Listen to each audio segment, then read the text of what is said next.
Thank you. Very good afternoon to all dignitaries and participants on day two of this FDP uh, on AI-enabled outcome-based education for academic excellence in higher education. This is day two, and today we have our host for both the session, Dr. Sonal. She is assistant professor in the Department of Electrical and Electronics Engineering, Birla Institute of Technology. Very good afternoon, ma'am. We welcome you to this session on day two, and we will be having two sessions today. The first session will be designing program outcomes, POs, and program specific outcome, PSOs, and course outcome, COs. That would be taken by Dr. Judith Gomes. More introduction on Dr. Judith will be given by Dr. Sonal. And the second session would be mapping COs with POs and developing effective assessment strategies. That would be taken by Dr. Smita Kulkarni. She is associate professor at MIT Pune. I now request our host for today, Dr. Sonu, to please take this session forward. Thank you very much. Thank you so much, sir. Now, good afternoon again, everyone.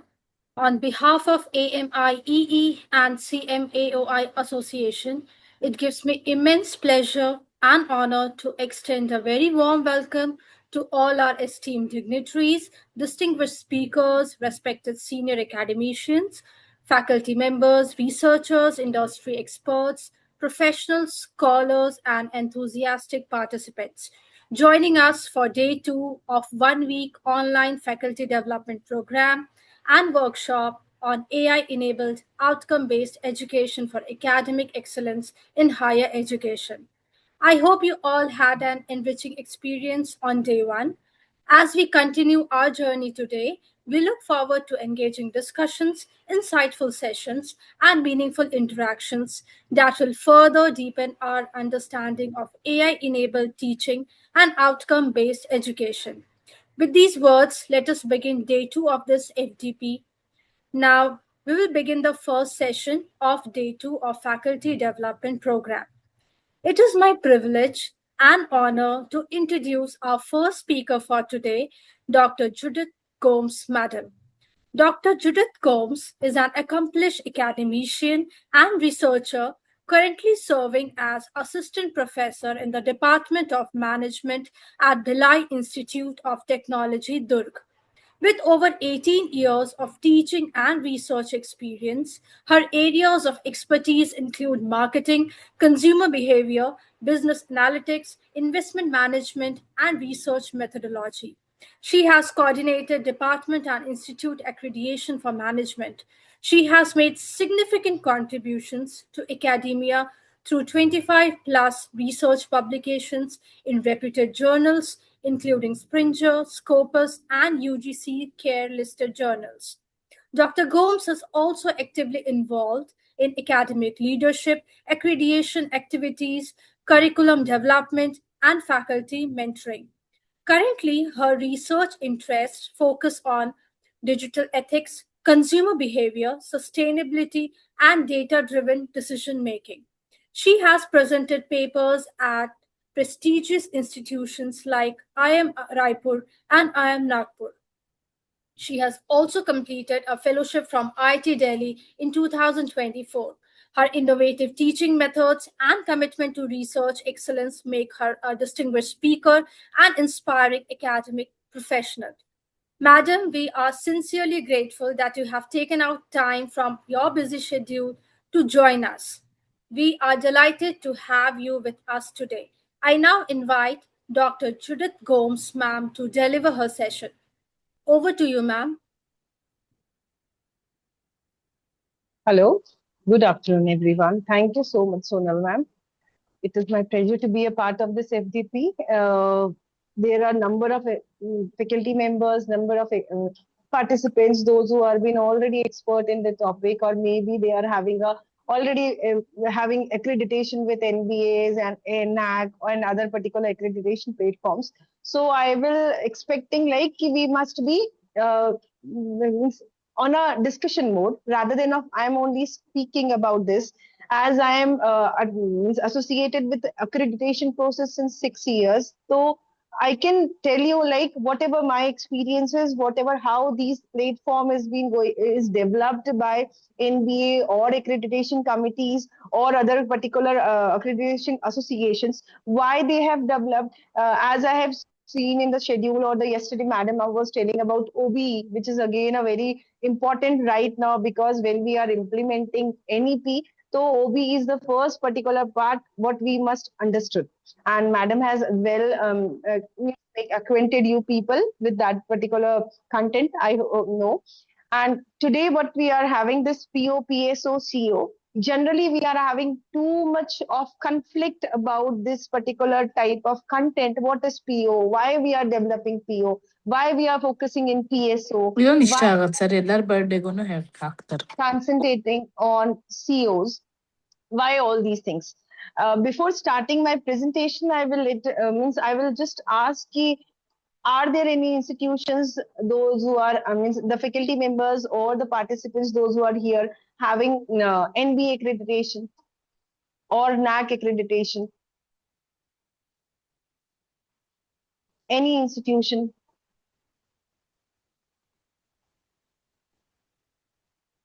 It's okay. These are the name of the institution which you are currently working with, because those who are currently working with this type of institutions, they know well about, means they know something about POs, PSOs and COs. EIT Mr. Definitely, ma'am. Yes. Okay, what is this GKV? Parallel University is having, okay, NAC is there. Okay. Okay. NBA, how many institutions are having NBA? Because NBA standard is something different than NAC. It is completely two type of different accreditation platforms. One is we are NAC we are having for institution, and NBA we are having for department. So when we are focusing on department, it have a lot of effort to develop a department rather than only with going with the institution. NBA accreditation. VIT Mestra ma'am is a NBA accreditation or NAC accreditation? Both. Both. Okay, that's good. Okay, that's good. Okay, okay, okay. We are having this. Okay, NAC. Okay, okay. So those who are having already going with the NBA accreditation, I hope they know something about POs, PSOs, and they know much maybe the things. Once we are going to start, I will expect like if you are having any doubt, you can ask over there only, because once POs are going to be clear, then the PSOs are going to be linked, and then the COs, the things are going to be cleared for you. So we will be going to start with this.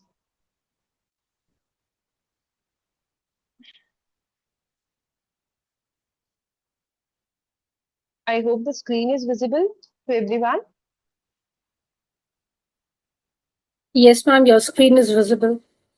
Okay, okay, okay. Let's start with this, the designing POs, program PSOs and COs, that is designing program outcomes, program specific outcomes and course outcome. The three terminologies are going to define exactly different for every particular type of program, whatever we are going to have. Maybe the program here, the meaning of the program is NBA, MBA is a program, engineering, BTech is a program, MTech is another program. So when we are talking about program, that means a complete program of that particular department, because the department can have a number of programs, but the department is something different than the programs. Programs will be the courses, what courses, not exactly courses. The terminologies are contradicting at a large. The thing is, program, very clear it is, like when we are having the degrees, the exact degrees, that will be the programs, maybe MBA, maybe BTech, maybe MTech, maybe any of the specific degree courses. What we will be having, we will be termed PO program name as we are giving to them. Similarly, program specific outcomes, if we will talk about overall program specific outcomes, it will be like when we are more specifying, like BTech in computer science, BTech in IT, BTech in other particular specialization, electrical and something like that. Similarly, when we are talking about MBA, MBA will be with the finance, MBA can be with the HR, MBA can be production. So when we are talking about specific, that become more specific. And when we talk about course, COs, course, that is the subject, individual subjects, that will be the meaning of the course. So we are having here three things. One is the overall program.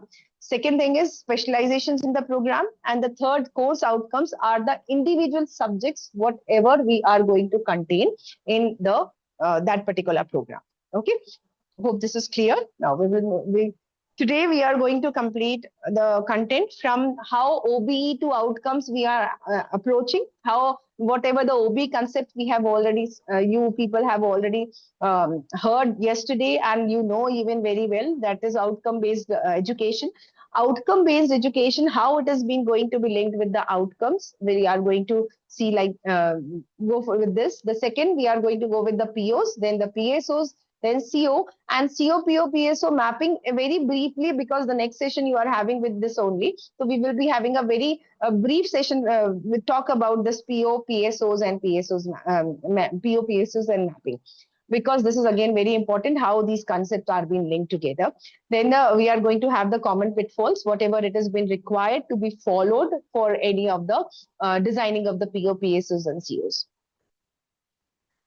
Now, starting with the first, that is outcome-based education. As we know that outcome-based education is the most important purpose of NEP even. When we have started following NEP, then the new particular education system. So they are every single degree has been focusing on OBE only. Everything. You cannot say this degree is better, that degree is better, or this must be go on. Every single degree or every single program right now is being framed on the basis of OBE only. That is the outcome based learning. That means previously that if the students are going to get the degree, that is sufficient for them. But nowadays they must not only get the degree, they must at least learn the content, whatever it has been required to read that, to go with that degree in the future, as well as the futuristic practical implementation. So whatever the NEPs are been designing with the syllabus, the curriculum, whatever it has been designed, the OBE is the main purpose of all the type of degree, whatever, whether it is with the BCom or even with the BBAs, BScs, and all the type of specialized degree, everyone has been following with the OBE. So basically, what is OBE? You people have already read, but again, the thing is, students are going to able to demonstrate every curricular decision flows backward from a defined outcome. We are going to see whatever the things are being going to be included in the outcomes. Now, yesterday, you people have already discussed with the vision and mission. What is vision and mission? When we talk about department, there has to be a department vision and mission. When we talk about institute, there has to be institute vision and mission. The department vision and mission must be going match with the institute vision and mission. For example, if the institute has been focusing on technological development enhance or technological skills development, so department again has to define their visions, their missions. Somewhere the terminologies like technical advancement must be mentioned in the vision of the departments, and even because it must be aligned. The institute, the department vision mission must be aligned with the institute vision and mission, because again the department is the part of institute only. So once the institute has going to develop their vision and mission, the department has to prepare according to that their particular special program, whatever for which they are being going to provide to the people. The first foremost important, that is once the institute is going to decide whether they have to follow OBE, they have to go with the designing of the vision and mission. A complete committee is going to set, and the particular process is going to be set. Every discussion will be going to be happen when the vision and mission is going to be set. First with the institute, then with the department. If the institute is having 10 departments, all the 10 departments must go with their own vision and mission, as well as with the alignment with the institute vision and mission.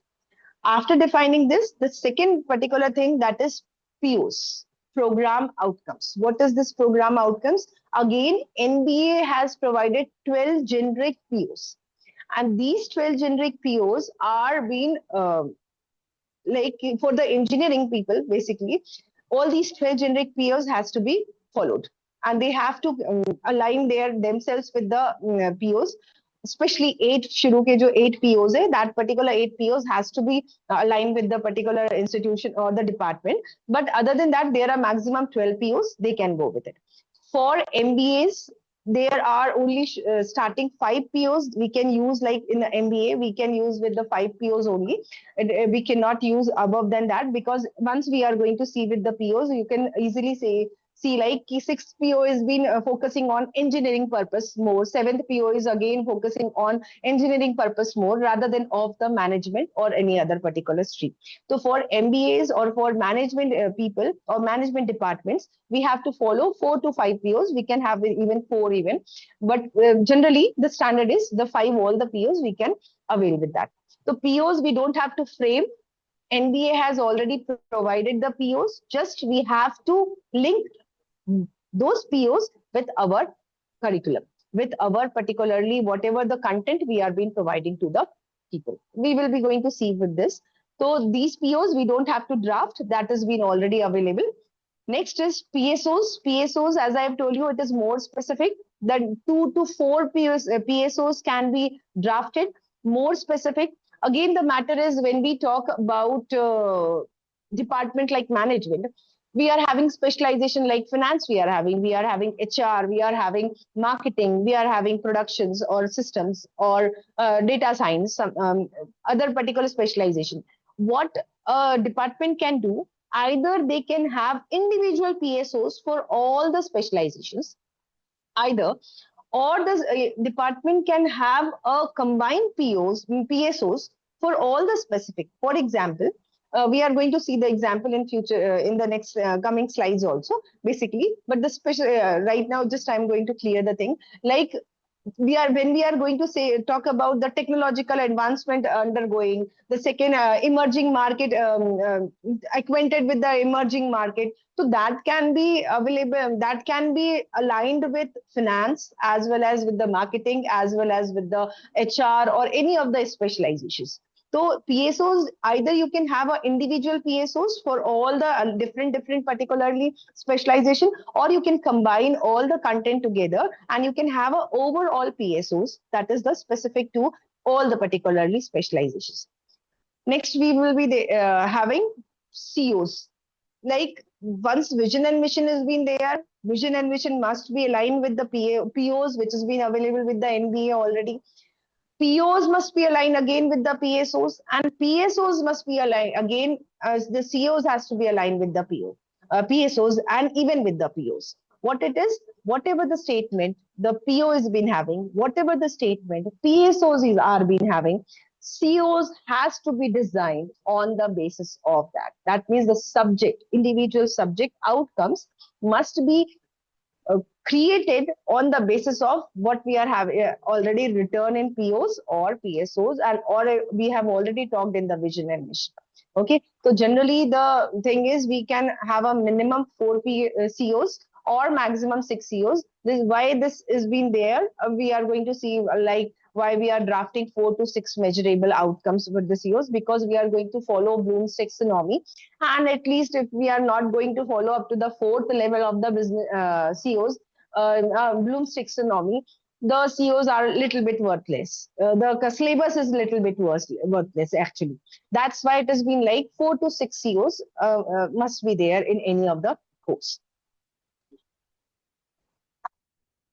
Now, when we are talking about program outcomes, as I've told you, like program outcomes are the broad statements which has been already provided by NBA. Why it has been already provided? NBA has been talking about all the institutions, all the departments, and all the degree courses or all the particular programs must have at least these parameters to be covered in their department. You don't have to ask with the other institution. You don't have to ask with the other particularly international institutions. The NBA have already provided us 12 defined POs, now the particularly institute or the department use these particular POs to avail to create their PSOs, their COs, and to develop their particular curriculum on the basis of these POs. So it become very easy when the POs are being already provided. The POs, as I've told you, these 12 POs are basically mainly linked with the BTech or the technical courses. But generally for management courses, 1, 2, 3, 4, 5, the 5 POs are being like we must follow these 5 POs, or we must go with these 5 POs in our institutions for the management degrees. And for other, we can have like the other particular. The reason behind that is the PO, the first one is talking about domain knowledge. What is the domain knowledge? We know very well. The domain knowledge, matlab the program, whatever we are being provided, the student must be aware of the domain.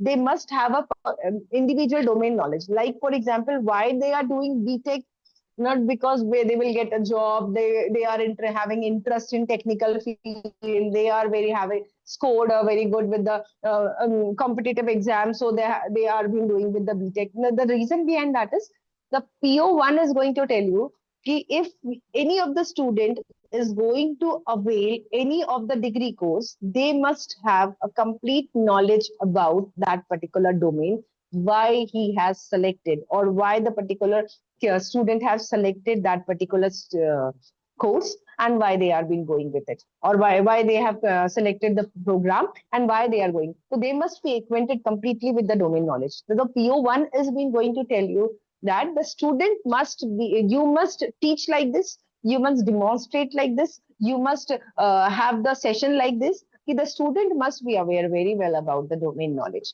Similarly, the PO2 is going to tell about problem analysis, the critical thinking. Again, it is expected, all the courses, all the particular type of what you can say programs must be critical, must develop some of the point of critical thinking. Though it is not compulsory, but still, if you are going to develop your syllabus, your content on the basis of a student can analyze a problem. Like for management people, we are having like case studies, we are having a critical thinking problem solving approach. So, or maybe in a BTech, we are having a technical skills which has been developed to analyze the problem or to solve the problems. So these type of content, which will be going to cover the problem analysis, which will it will be contained in PO2. The third PO is been going to define design or development of the solution. Here we are analyzing in PO2, the student must be able to analyze the problem. In PO3, the student must be enough capable of designing or development of the solution. It is expected. It is expected from NBA, like the student must be able to design or develop the solution. Next comes, that is PO4, content investigations of complex problems, conduct investigations of complex problem. Now there are certain syllabus, there are certain courses which are going to tell the students how to conduct investigations of the complex problems. Not every, but there are certain particular courses, there are certain subjects we can say those are going to focusing more on investigations rather than of the development or the analyzing of the problem solving. So when we are talking about PO4, the PO4 has been making students making student enough capable of investigations of complex problems. PO4 is again aligned with the modern tool usage. If the syllabus, the courses, whatever we are going to design in our particular institution or for the departments, it has to get with the problem tool usage. The student must be acquainted with the how the modern tools are being going to be used. For example, if we are going to include the data visualizations, or we are going to include the more research tools in the courses, so it is going to cater with the PO5. So whatever the syllabus is going to create, the content we are going to create in the syllabus, that must align with these type of POs, whatever the syllabus. We will take an example also, so it will be more clear. Next one is the PO6. Now the PO6 has been talking about the engineers or professional and society. like the engineers or professional must be aligned with the society, must work for the society, not for the self benefit, not for the self. They must work for the society also. So in PO6, it is again telling us about the more acquainted with the society, not only with the degree what we are being attaining. Now the PO7 has been having with the environment and sustainability.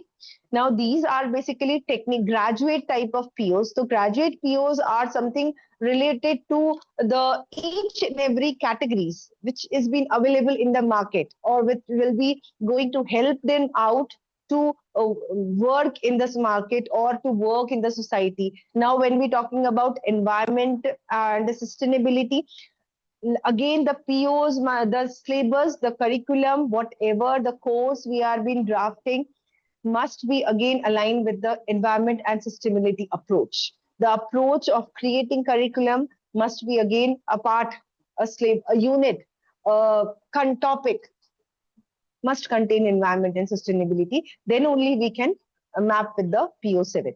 Next is PO8.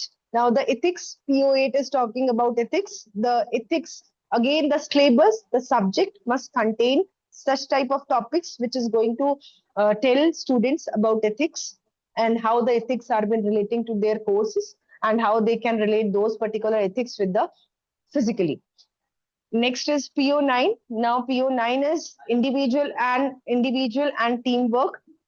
Now this individual and teamwork, again in PO9, if we are going to map these PO9 with any of the particular subject, the PO9 is going to tell students like they must be enough capable of working in a team as well as individual.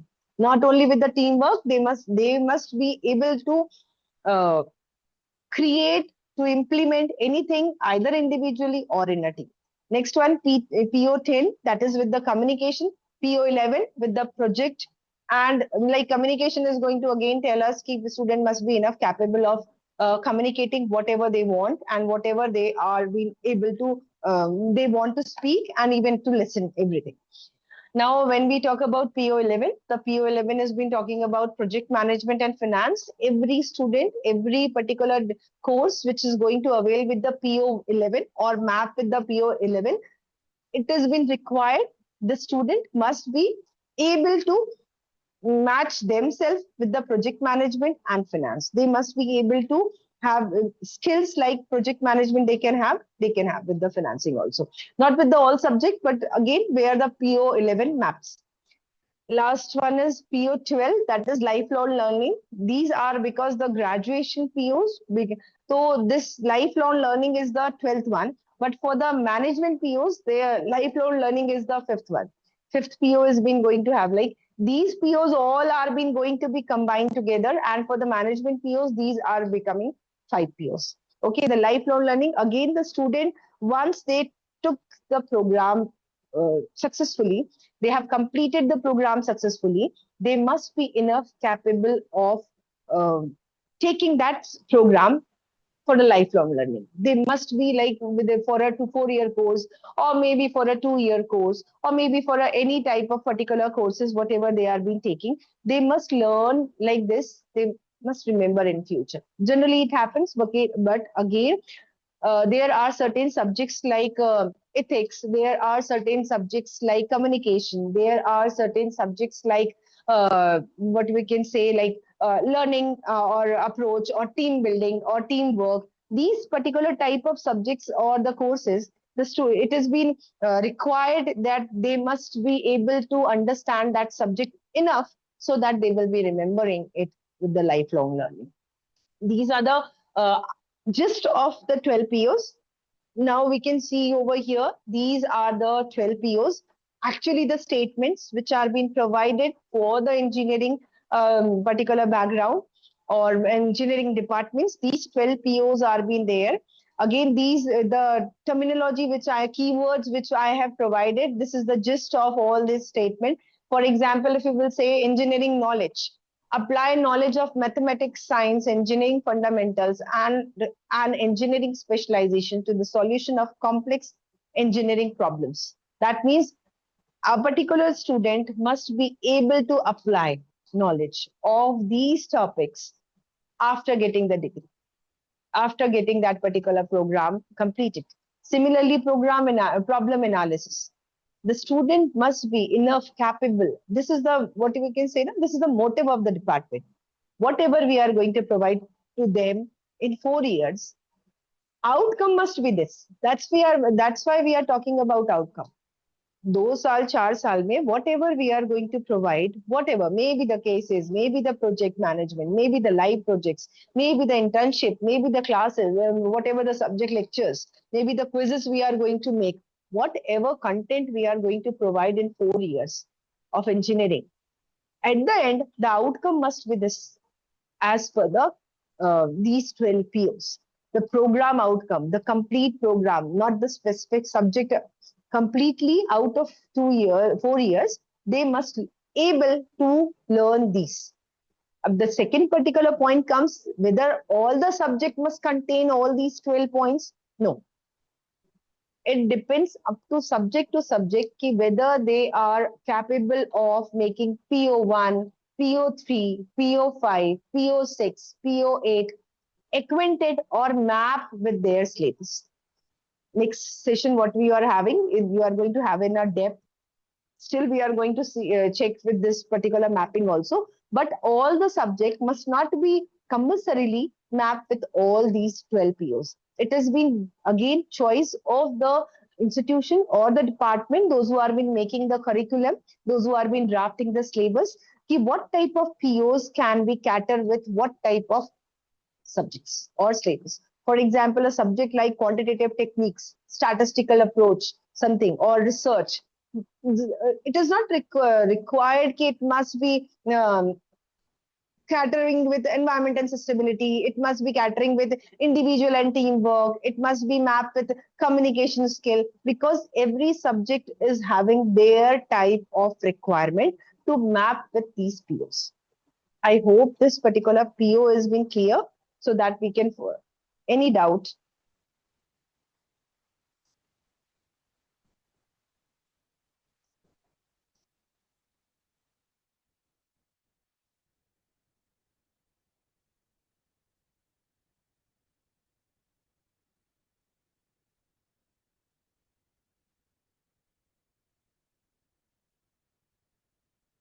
Yes, somebody has asked in the new NBA guidelines, only Saurabh sir has asked, only 11 POs are being mentioned. Yes, because the new NBA process has been currently going to be started with these 11 POs.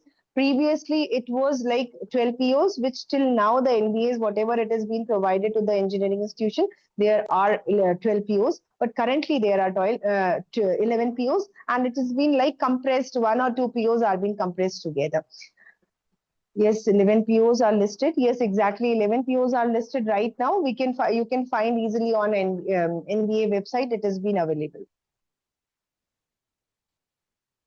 No, ma'am. NBA is not for B.Ed colleges, I suppose. That is for the technical institutions or technical, particularly departments, those who are having in their institutions. So NAC will be having the means different type of placement. Again, if any of the institution, those who are developing their curriculum rather than of going with the NBA or some other particular accreditation, they can start developing their curriculum based on this only, like where once they will going to start their particular development of the curriculum with the vision, mission, POs, and they will map it together. So once in a while, in a future, whatever type of accreditation will be there now, everything will be limited to these terminologies only, and it will be very easy to justify all these particular content, like knowledge approach, problem solving approach, development of the solutions, then investigations. More or less all the curriculums are going to cater with these particular terminologies only.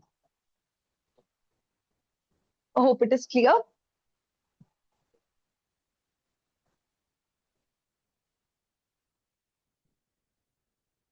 Yes. Okay. Is it clear with the 11 POs? Because 11 POs right now, the new institutions which are been going, they are going to go with the 11 POs. Previously, till now, whatever the accreditation process has been completed, they were with the 12 POs only. Okay. Now let's come to PSOs. The PSOs program specific outcomes. Now these program specific outcome, more specific. Once in the vision statement and the mission statements, like again, this was the thing, like vision is been drafted on a statement, mission is again can be on a statement or can be on a multiple statement based on vision. Next comes POs. Now the PSOs. If you will see, this is a flow chart. First, we are going to develop the first the slide. This one, but we have the vision and mission. Then the PO, then PSOs, and then COs are going to be there. So then, when we are drafting PSOs, the PSOs are more specific.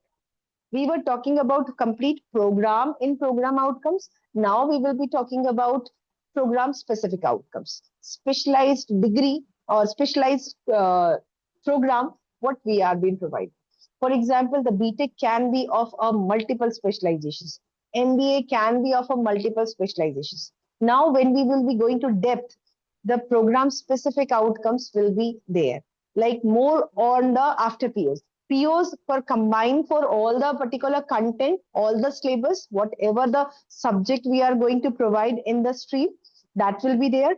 PSOs will be more specific, like as I've told you earlier, BTech in computer science, BTech in IT, BTech in electronics, BTech in metallurgy, maybe BTech on BTech in electrical. So when we are getting more specific, the PSOs are being there. If you will talk about POs and PSOs difference, the POs are already drafted. We have to follow it. PSOs are those particular statements which, when we are going to draft, this draft will be according to our department requirement, what we can avail, what we can provide, what specialization we are providing. Some of the institutions are having only 4 to 5 type of specializations. So they are going to have the PSOs for those 4 to 5 type of specialization and BTech, maybe. And if we are talking about any of the different, like in finance, marketing, HR, we can have specific POs for PSOs for them, or we can have a combined PSOs for them. So these PSOs are more going depth towards the specializations and the disciplines which we are being going to provide. Now, the key characteristics, usually 2 to 4 outcomes. 3 is a standard one. You can have a 3 PSOs, or maybe you can have a maximum 4. When we going to draft 3, so it will be going to have, like we are having a much more depth on the subjects or specialization in our curriculum. So we can have like generally 2 to 4 type of outcomes for PSOs for every programs. Now the next, that is specific to the disciplines and specialization. As I've told you, as the specified we are with our courses, the programs, we are going to have this PSOs. Again, as I've already told, it is not compulsory to have all the specialization PSOs in management. For like, we can have a combined one, we can have a finance, marketing, analytics, and other particular like HR combined PSOs at a like with the statements like technological advancement, emerging markets, like sustainability development, that can be available with the finance, marketing, HR, and other specialization. Similarly, we can have with the engineering, but generally engineering or BTech studies will be having more specified type of specialization. So they generally draft PSOs according to their choice. So PSOs will be again going to be specific on the basis of the disciplines or the specializations we are providing in the institutions. Next comes the distinguish the program from other programs in the same department. Again, if you are having BTech in CS, we are having BTech in AI, we are having BTech in DS, data science, in the same department. A department can have, like computer science department is having 3 different specializations. So we can bifurcate easily what the computer science has been providing, what the AI is been providing, and what the decision science are being providing. So all the 3 particular different specializations can have their own specific PSOs. Okay, the next one is should be accessible through coursework, projects, internships, or capstone work. Actually, the matter is why we are developing PSOs when we are already having POs. In PO, we are already having all these terminologies which has to be followed by the department. But when we are talking about PSOs, whatever it has been left in POs, whatever it is not more specified in POs, we can have on PSOs. Like we will be going to have the case studies, we will be having the live projects, we will be having the internships. These things, these terminologies were not available with the PSOs. Once your POs, once you will read it, so that you can implement it in your own PSOs. Now, because the PSOs are being completely depending up to the department, they can frame their own. So it will be completely up to you ki whatever you want to provide, whatever the advancement you can provide, whatever the futuristic content you want to provide, whatever the practical knowledge you want to provide, you can have on your PSOs. Last one, that is reviewed periodically with industry, alumni, or employer feedback. Again, when we talk about NBAs or accreditation, NAC, or something like that, so they are being more acquainted what has been currently working in the market, whatever the industries are being doing right now, whatever tools.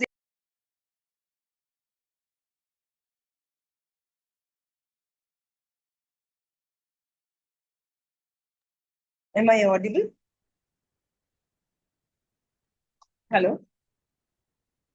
Am I audible? Ma'am, you are audible. Yes, ma'am, you're audible. Hello? Yes, ma'am, you're audible, ma'am. Yes, ma'am, you are audible. Okay. Thank you. Thank you. Yes, ma'am.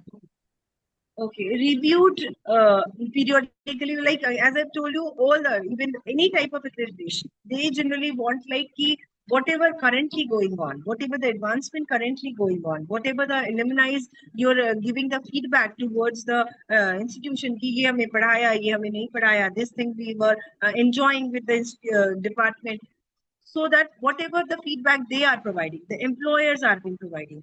Again, when the employers are being providing the feedback at the time of interviews, after the interviews, after the selection of the candidates, when they are providing the feedback, like your candidate.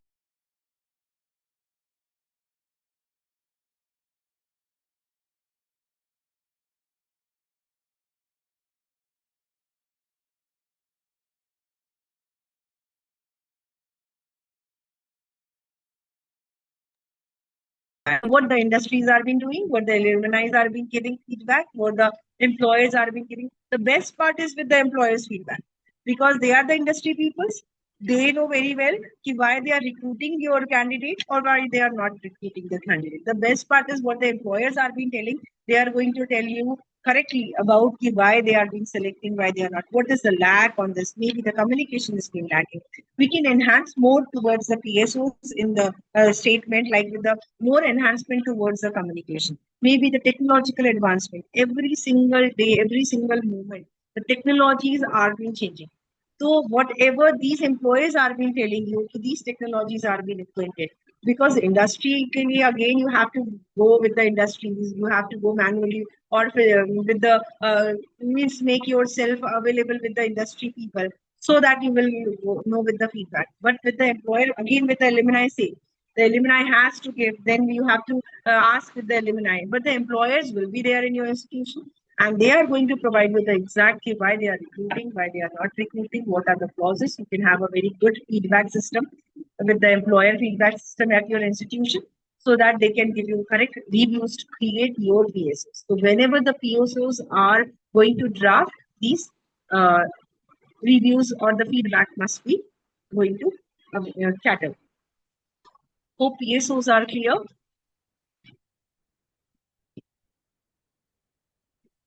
Now we can take an example for this, like POs were clear, they were already defined with the particular NBA and they have provided we cannot do anything. Those statements are being fixed. Now when we talk about PSOs, whatever it has been lacking, as I've told you, this is one of the example, like PSO 1, we can have a applied data driven and AI enabled tools.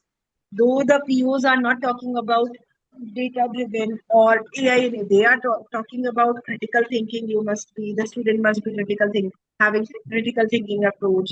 They must be having a development of the particular solutions, but they are not telling us how.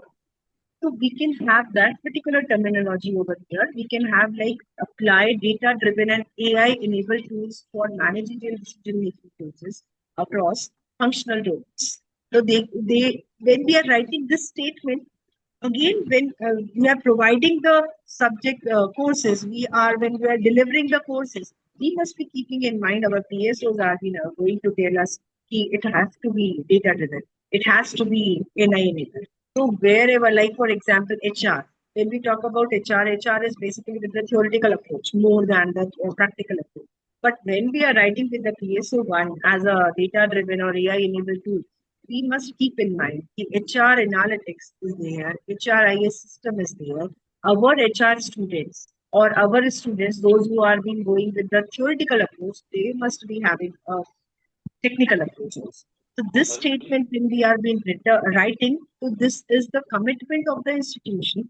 We are going to provide this particular also rather than only with the content what we are going to provide in the theoretical.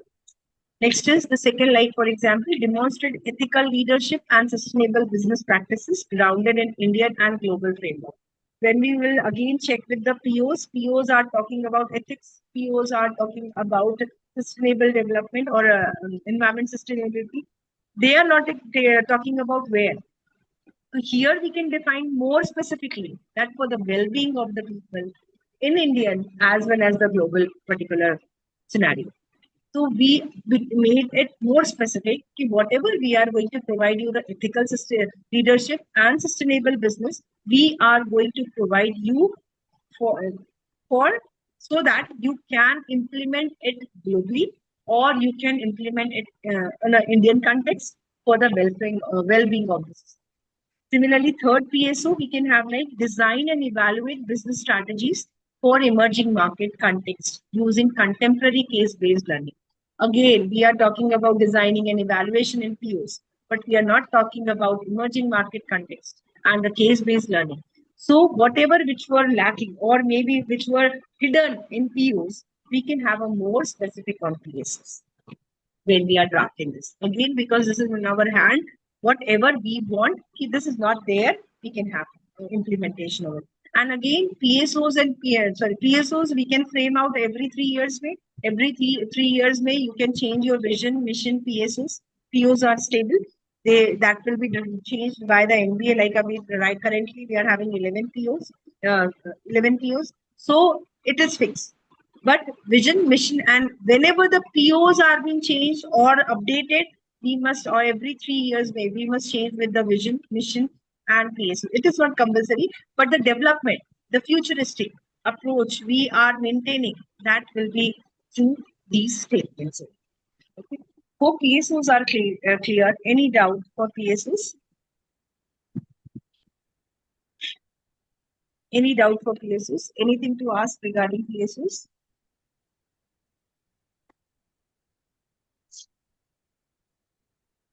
All clear? Yes, ma'am.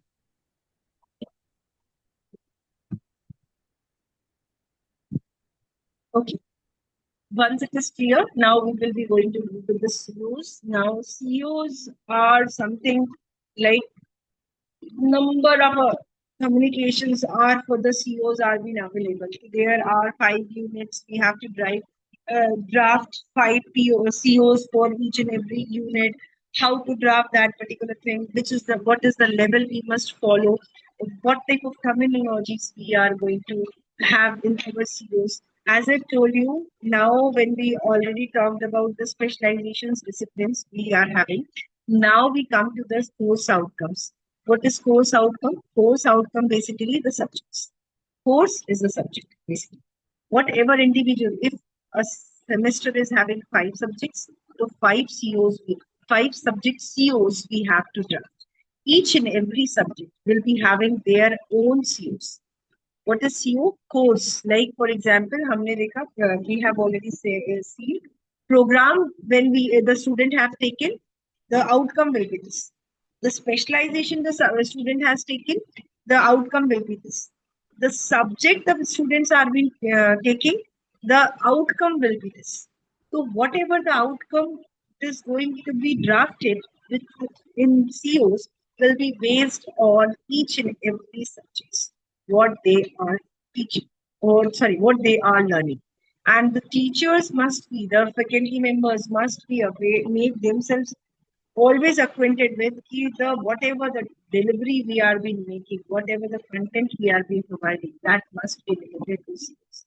And it has to be going to cover all this.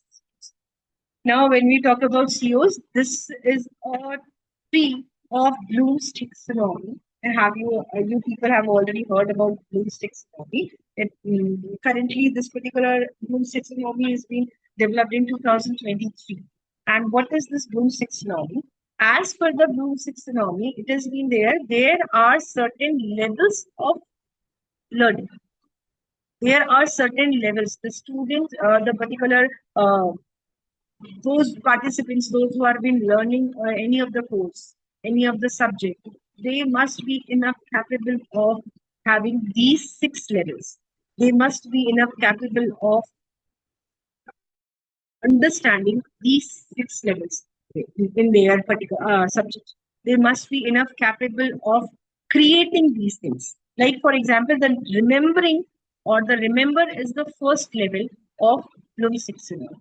And why this Bloom's taxonomy has been working here? Because when we are drafting the CO statements, the statements of the CO every statement must follow this particular type of levels, these levels. As I've told you, 4 levels earlier also, there can be 4 COs, maximum there can be 6 COs. The COs must be developed on the basis of first CO for remember, second CO for understand, third CO for apply, fourth CO for analyze, fifth CO for evaluate, and sixth one is for create.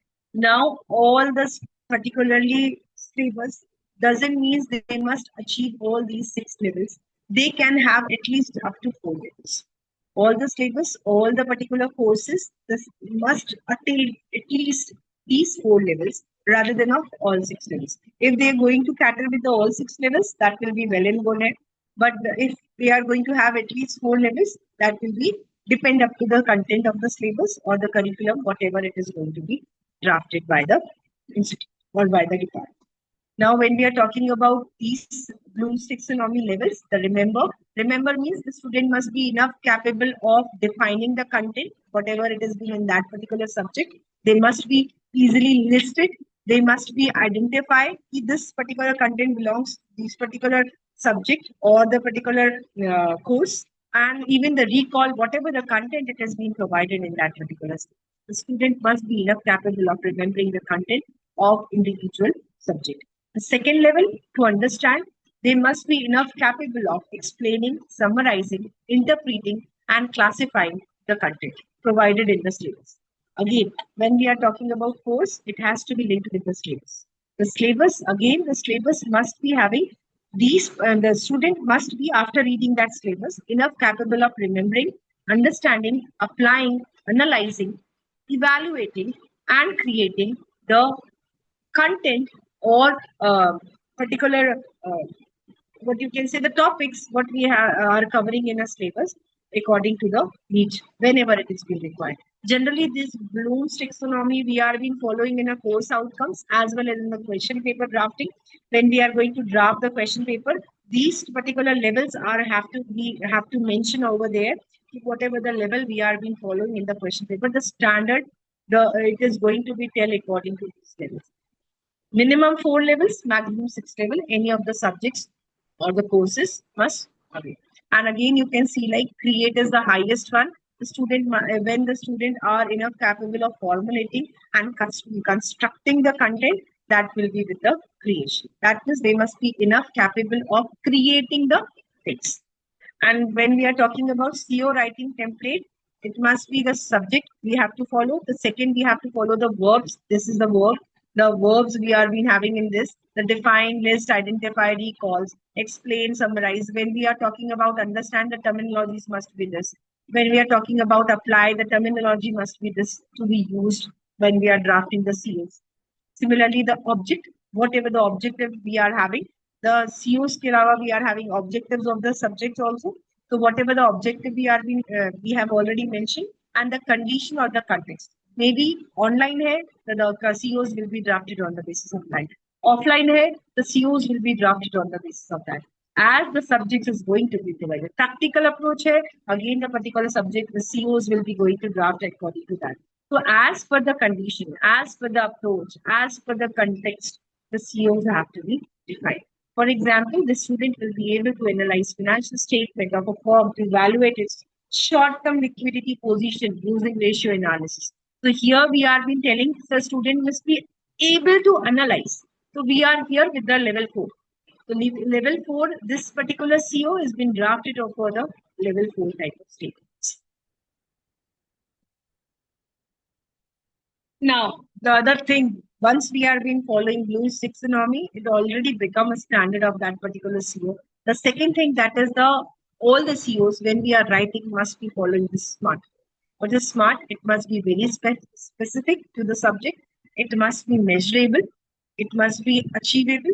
It must be relevant, and it must be time bounded. Like never-ending type of COs, if we are going to provide, when we are having 3 months of span to read that particular subject. So it has to be time bounded. The content what we are providing in the syllabus, the CO what we are been mentioning in the syllabus must be time bound, must be limited to those particular 3 months, or must be limited to that particular content relevancy in the market. Whatever it must be relevant, it must be achievable. So the COs when we are drafting, it must be again SMART.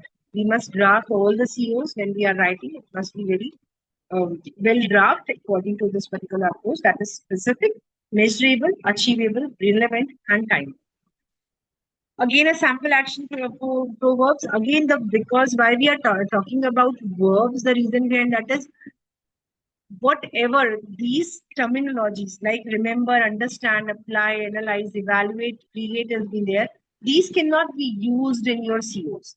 We have to mention these levels indirectly by using verbs. So there are certain examples like remember or understand. When we are being drafting COs to these two levels, we can use define, describe, list, explain, summarize, identify type of words, starting words.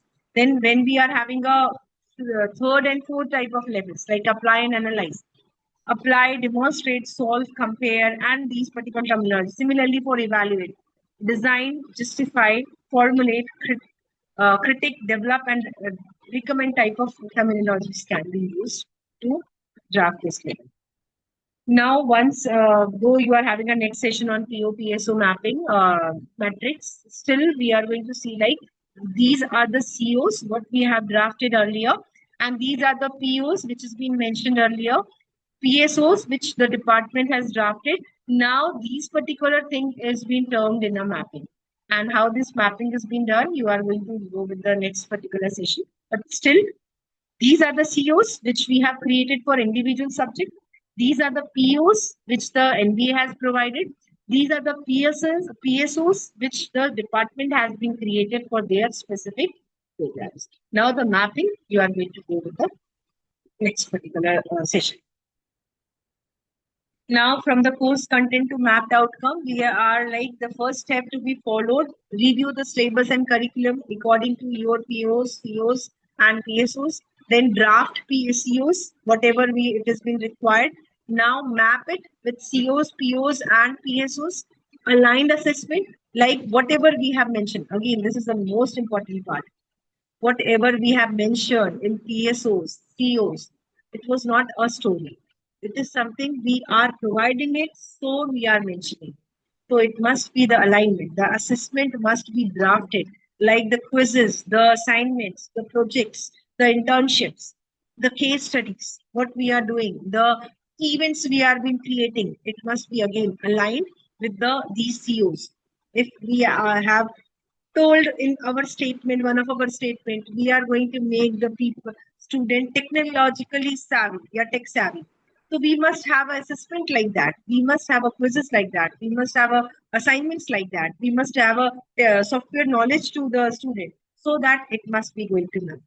Again, the attainment calculation, maybe the next session is going to compile with the attainment calculation also. And at the end, review and continuous improvement has been there.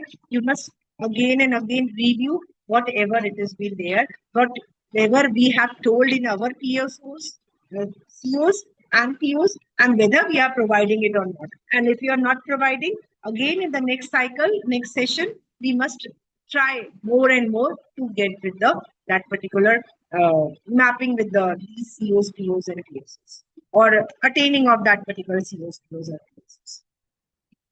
These are the certain things. Vague verbs you must not use. The too many COs is not good. The writing 10 COs is not, because as much as COs you are being writing, as much as you are elaborating the Bloom's taxonomy, it is going to have to like everything we have to provide it once we have mentioned it. Similarly, weak POCO mapping linkage, like here we can say that wherever the one or the no mapping has been there, this is the no mapping, the dash or the one. That is again, it is not recommendable. Generally, it must be having a good, healthy type of linkage. Now, ignoring PSOs, one must not ignore PSOs. No assessment alignment. Again, the assessment must be aligned with COs, POs, and PSOs. Now, the static document, that means again, you must not, again, once we have made and we are not taking the feedback, we are not revising it. It must not be there. It must be always like we must revise it. We must review it. Every session ke baad, we must review whether what we have told, we have provided it or not. These are the few takeaways, what we have done till now. That is, a POs are being a broad session, say broad and generic. PSOs are captured based on the specializations. COs are course level based, which is being based on Bloom's taxonomy and SMART. And every CO must be mapped with POPSOs. Then mapping and attainment has been required. And the particular CO designing process has been very crucial, because the review must be going on again and again after each cycle. Thank you so much. Any doubt related to NBA or NAG accreditation, anything, any information or anything that we can discuss, you can contact me through email ID or contact number. I can help you out. Thank you so much. Hello, madam. Hello.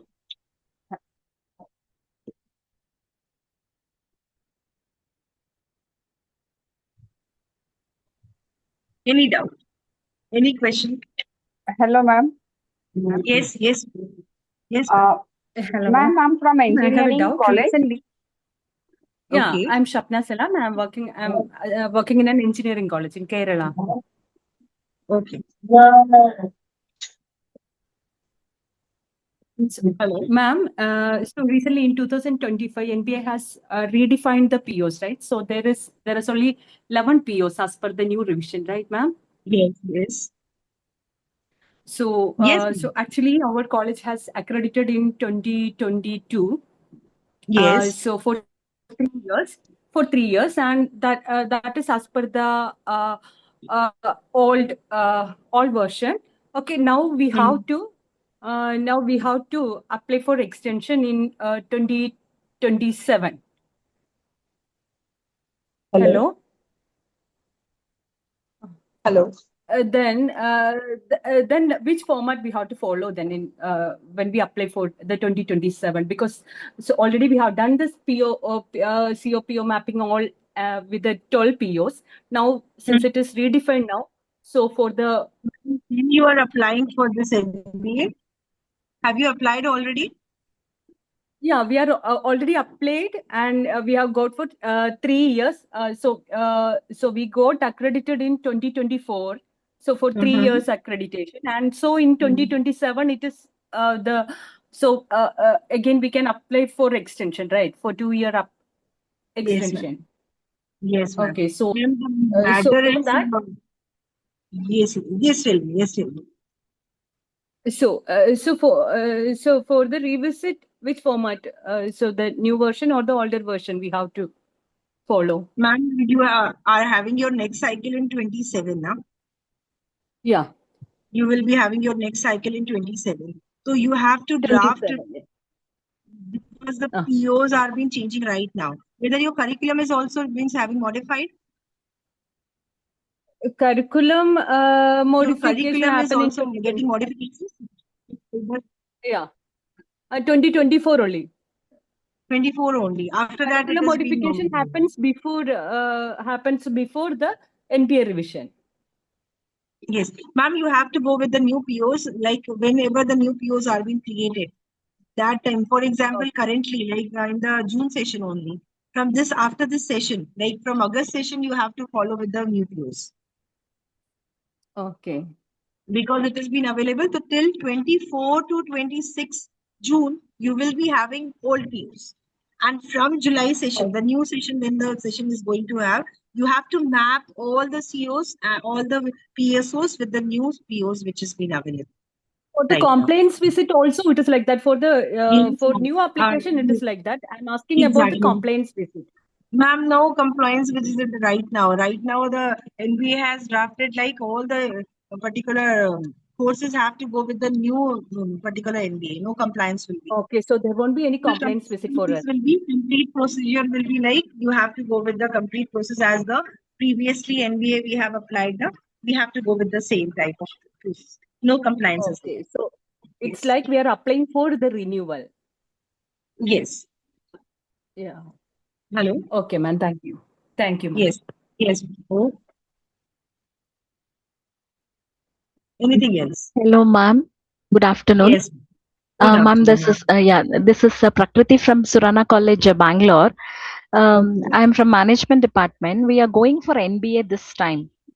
Okay, ma'am. My question is might be very basic, but still, we have the different COs and course objectives for the previous year, and then the changes have been incorporated because the Board of Studies suggested us to do so. Now, do we face any kind of the problem when the NBA comes here for the verification and all that, ma'am? Have you applied for it? Ma'am, we are going this time. We are applying, ma'am, You this are time. going this. So before going to this, you can have any changes. But the matter is, whenever you are changing the content, whenever you are Okay. changing the curriculum, whenever you are changing the vision, mission, you must have a complete process. Okay. Whether it can be changed number of times, Oh. but you must have a complete process. Like we have changed in this particular month with these particular changes. This was our old one, and this is Oh. our new. Oh, that is possible, right, ma'am? We'll not face any kind of the problem. No Oh, issues. okay, okay, But the okay. matter Thanks. is, before that change, ma'am, you have to you have to show complete work on old one, Yes. and after the change, you have to go with the new one. Okay. The reason is we also have revisited our vision and mission statements as per the expert suggestion. So yes, there are changes that has taken place. But the only matter is the these change whatever you have done with the old one and new. Whether there is a 3 years gap. No, ma'am. There's no 3-year gap between the two. So that means you must be answerable ki why so frequently like they are telling ki every 3 years you must change. But after when you are changing in 1 year or 1.5 years, so you must have a reason like ki first we have drafted like it was very basic. Once we have implemented it, so we understood like it was a little bit old, and now after 1 year we are being changing. If you have been killing the Justification. reason, justification. Exactly. There will not be any Justification you have problem. Okay, okay. Yeah. exactly. Thank you, ma'am. Thanks a lot. Ma'am, justification and the other thing is the complete process must be followed. No? Yes, That yes, is completely. Yes, yes, yes. That is to be given. Properly, every document to be kept ready for that. yes, yes, Yes, exactly. yes, yeah. Thank you, ma'am. Thank you. Any other question?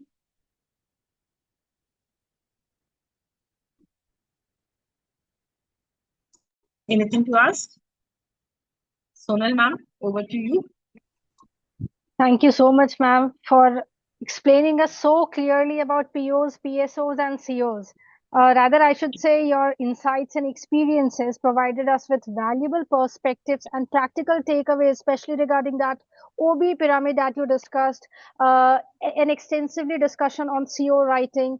Ma'am, these were very useful for us as well as the participants. And thank you so much, ma'am, again for patiently answering all the questions and for sharing your valuable insights with all of us. On behalf of participants and the organizers, we sincerely thank you for this wonderful session. Thank you, ma'am. Thank you, Amir sir, for giving the stage. Thank you so much. Thank you for providing this. Hope it was a valuable session for you people. Thank you so much. Thank you. Thank you, ma'am. Thank you. Now, continuing with our distinguished line of speakers, it is now my pleasure to introduce our second speaker for today's FDP, Dr. Smita S. Kulkarni, Madam. Yeah. Hello, ma'am. Thank you. Good afternoon, ma'am. Ma'am, may I have good the afternoon. privilege of introducing you first to our participants, and then you may start with your presentation. Dr. Smita S. Kulkarni, Madam, is an accomplished academician, researcher, and AI educator with over 20 years of experience in teaching, research, academic administration, and quality assurance.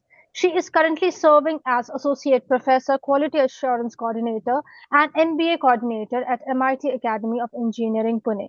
She holds a PhD in Artificial Intelligence and Video Analysis with expertise in machine learning, deep learning, computer vision, generative AI, ML ops, and data science. Dr. Kulkarni has made significant research contributions through 7+ international journal publications, 10 book chapters, 11 international conference papers, 1 filed patent, and 1 copyright in video-based interaction analysis.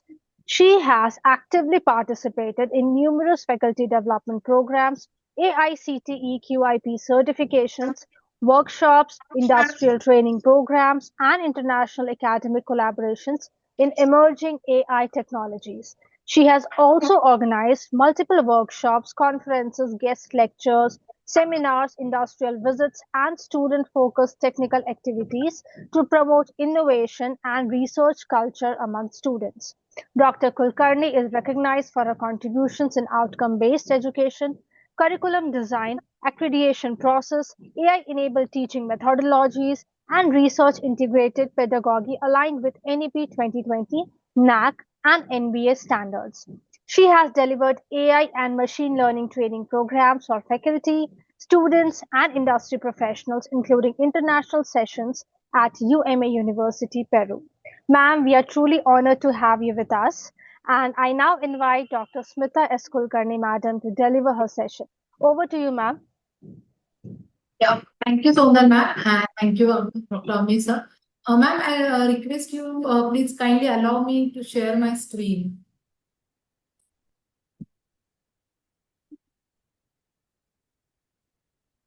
Because I popped the message that, yeah, thank you.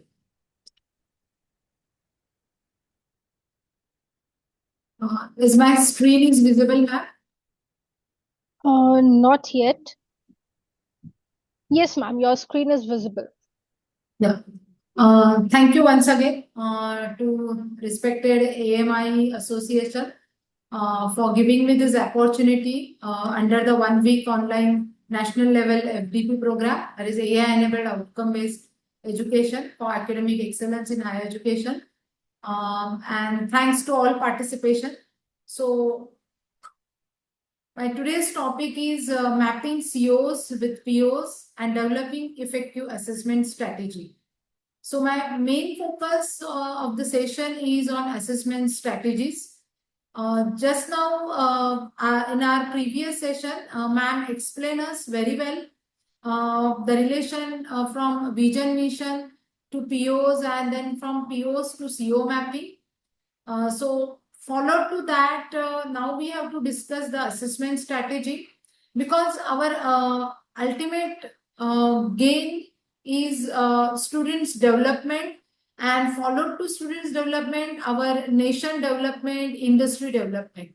So for the same, this is the agenda of my today's session. In short, we'll once again just take a review about the outcome-based education, COPO mapping alignment, assessment, the role of assessment in OBE.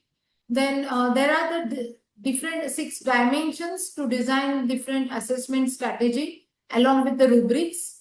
then how to engage the students and for their skill development, and measuring the attainment with respect to the improvement.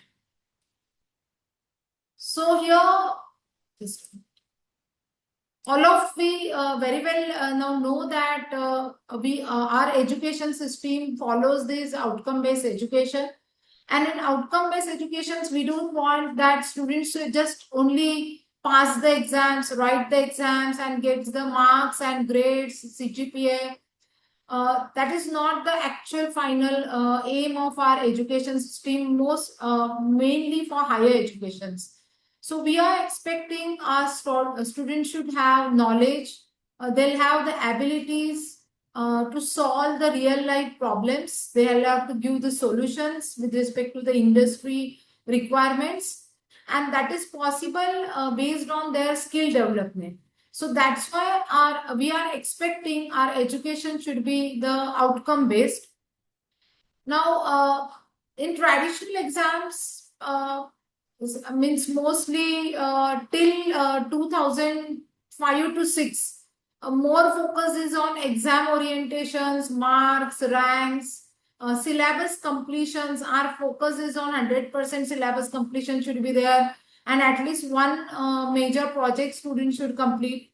But now the focus is completely different because we are moving from industry 4.0 to 5.0, and all we know that everywhere artificial intelligence role is very important, and because of that there is a growth in society. Okay, so there is a growth in the businesses, and with respect to that overall improvement we can observe. But for that purpose we need our responsibility, our teacher responsibility is that we have to make our student ready for this kind of markets. So based on that, we are giving more focus on outcome based education, where actually the expectations are at higher level. So every students can achieve at some higher level with respect to their skills and knowledge. So now this OB is definitely OB follows the means backbone is the NBA accreditation, and Washington Accord NBA follows.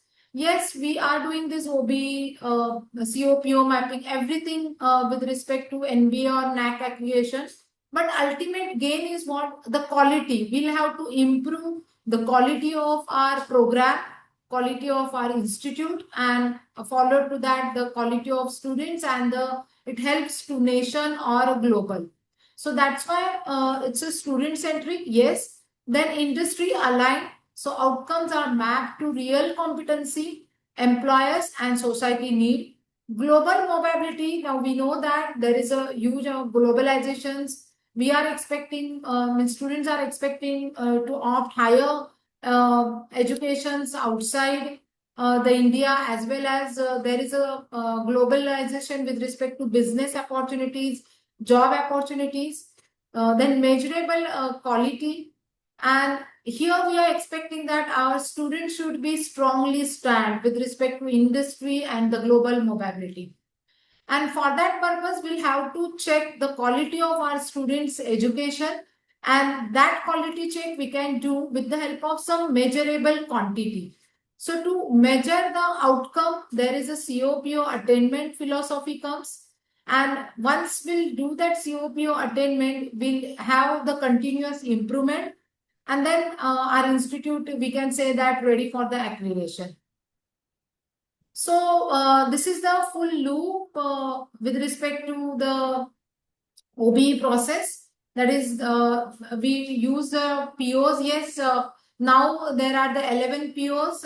So according to the NBA, the batches means 2022 22-23 batch, FY batch, which passed. I'm talking with respect to, for example, engineering students. Up to 25-26 and 26-27, we are following PO 12.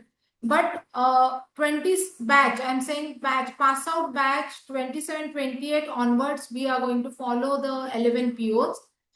Based on the POs, we'll have to define the CO. So the role of CO is very, very important with respect to our course requirement.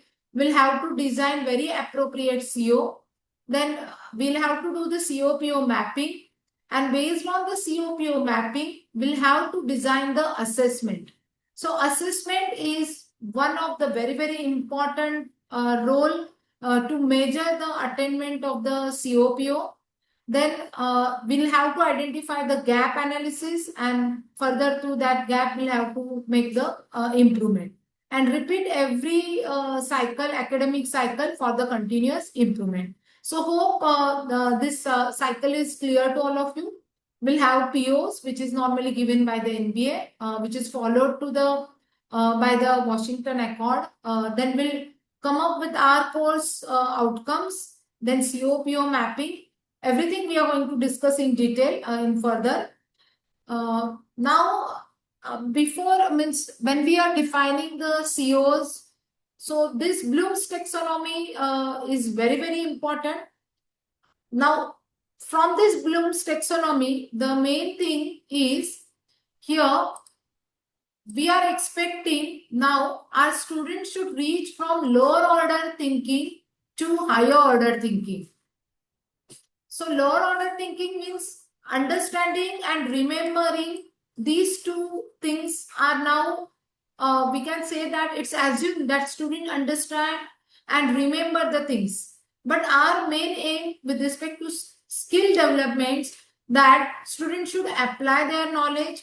After they apply, they should analyze the results, evaluation, and after the evaluation, they will come up with some final decisions and then implement the solutions towards the development, creates the solutions with respect to the real life problem solutions. So that's why higher level demand is there with respect to industry, with respect to the globalizations.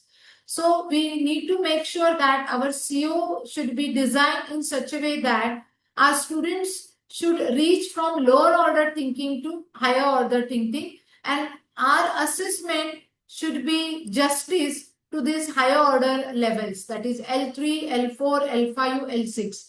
L1 and L2 are assumed right now. Even no need to design any questions or any activities which covers L1 and L2. It is assumed that during our class delivery, during our laboratory delivery, students understand the concepts. But now we are expecting students to reach from L3 to L6 levels.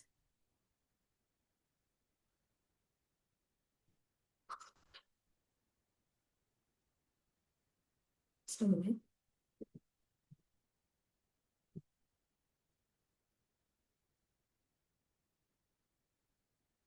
Just a minute, actually, my screen is stuck.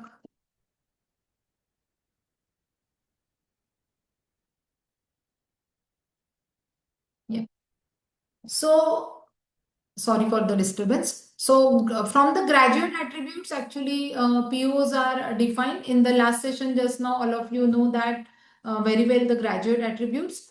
Now, for example, here I taken the course machine learning. And in the machine learning course, these COs are designed, that 4 to 6 measurable course outcome we are expecting normally, and which follows the Bloom's taxonomy.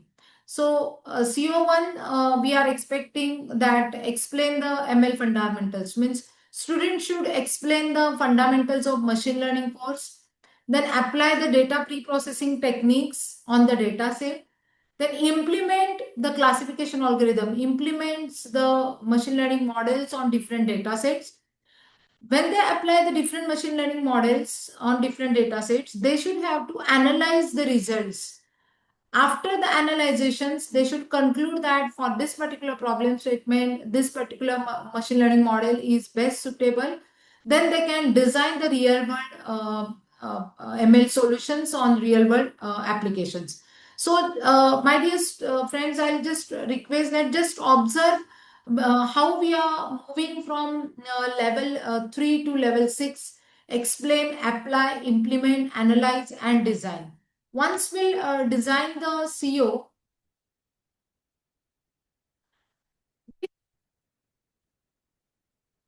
So this is the COPO mapping. Now, how to fill up this particular matrice? So, as per the NBA guideline, we are filling up these matrices with respect to the numbers. One stands for slight, means 2 is the moderate, and 3 is the strong correlations. So higher bloom levels naturally earn stronger mapping. So with respect to my color coding here, the dark green color is the level 3. Means, for example, here my CO1 go with the level 2 of Bloom's taxonomy, CO2 level 3, CO3 level 4, and CO4 level 6. Just mainly observe my CO4, because when we are designing this assessment, always I'll request, keep in mind that from your course, from your curriculum, students should deal, means once they completed their entire BTech course or MBA course, student our final year students should be able to ready for the market or able to ready for the industry. So, and it's a slow progress. It's a, I mean, slow progress we'll have to deal with from first year to final year. But individually, with respect to our course, we'll have to see that in our course, students reach up to at least level 5 to 6. So, at least one or two CO should map with level 5 to 6. So, for example, focus mainly on my CO4 here, which maps to L6, and PO number 1, PO number 2, PO number 3, all are mapped with the level 3, as well as PO number 11 and PO number 12 again maps to 11.3. So CO4 is at Bloom's L6 levels, and we are expecting to design some machine learning, develop some machine learning models, and it maps strongly with the PO3. So PO3 is design, PO11 is the project management, PO12 is the lifelong learning, while recall level is CO1 just touches only with the slightly with the level PO3 and PO. So if you compare CO1 and CO4, CO1 just map with the level 1 for PO3, which is designing, whereas CO4 is mapped with the level 3, because I'm expecting from up to my unit, suppose this particular syllabus is having 5 units, up to 5th units, students should able to design the machine learning model. So that's why CO4 is mapped with the PO3 with the level 3. Hope this articulation matrix is clear to all of you. And here we are going to take the average of all the POs. Means, for example, see the PO1 average is 3, PO2 is 2.8. So these are the average levels. Later on, we'll have to check the CO attainment and PO attainment with respect to this matrix. Now, my main focus of this session is assessment part. So the role of assessment is very important. So assessment is the engine of OBE cycle.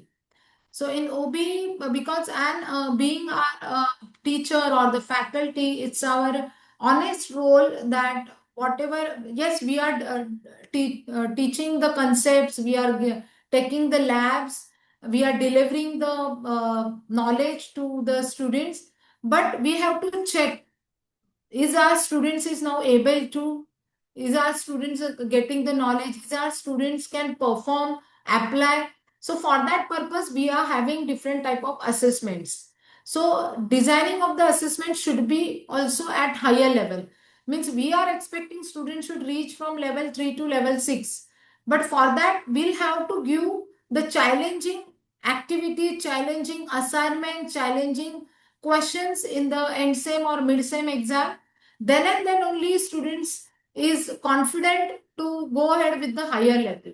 So that's why assessments matters lots. So now here in OB, the assessment is the systematic process of collecting and analyzing the evidence to determine whether the students have achieved the desired learning outcomes. So outcomes oriented, evidence based centric. Yes, we have to do the MBA, we have to do the NAC, but our main responsibility is that our students should be cope up with the industry, cope up with the global requirements. So for that purpose, these are the characteristics of good assessment. The valid assessment should be the valid, reliable, transparent. Student have clear means performance criteria and expectations before they begin the given task. Assessment should be the fair, where we are going to discuss later on the role of rubrics.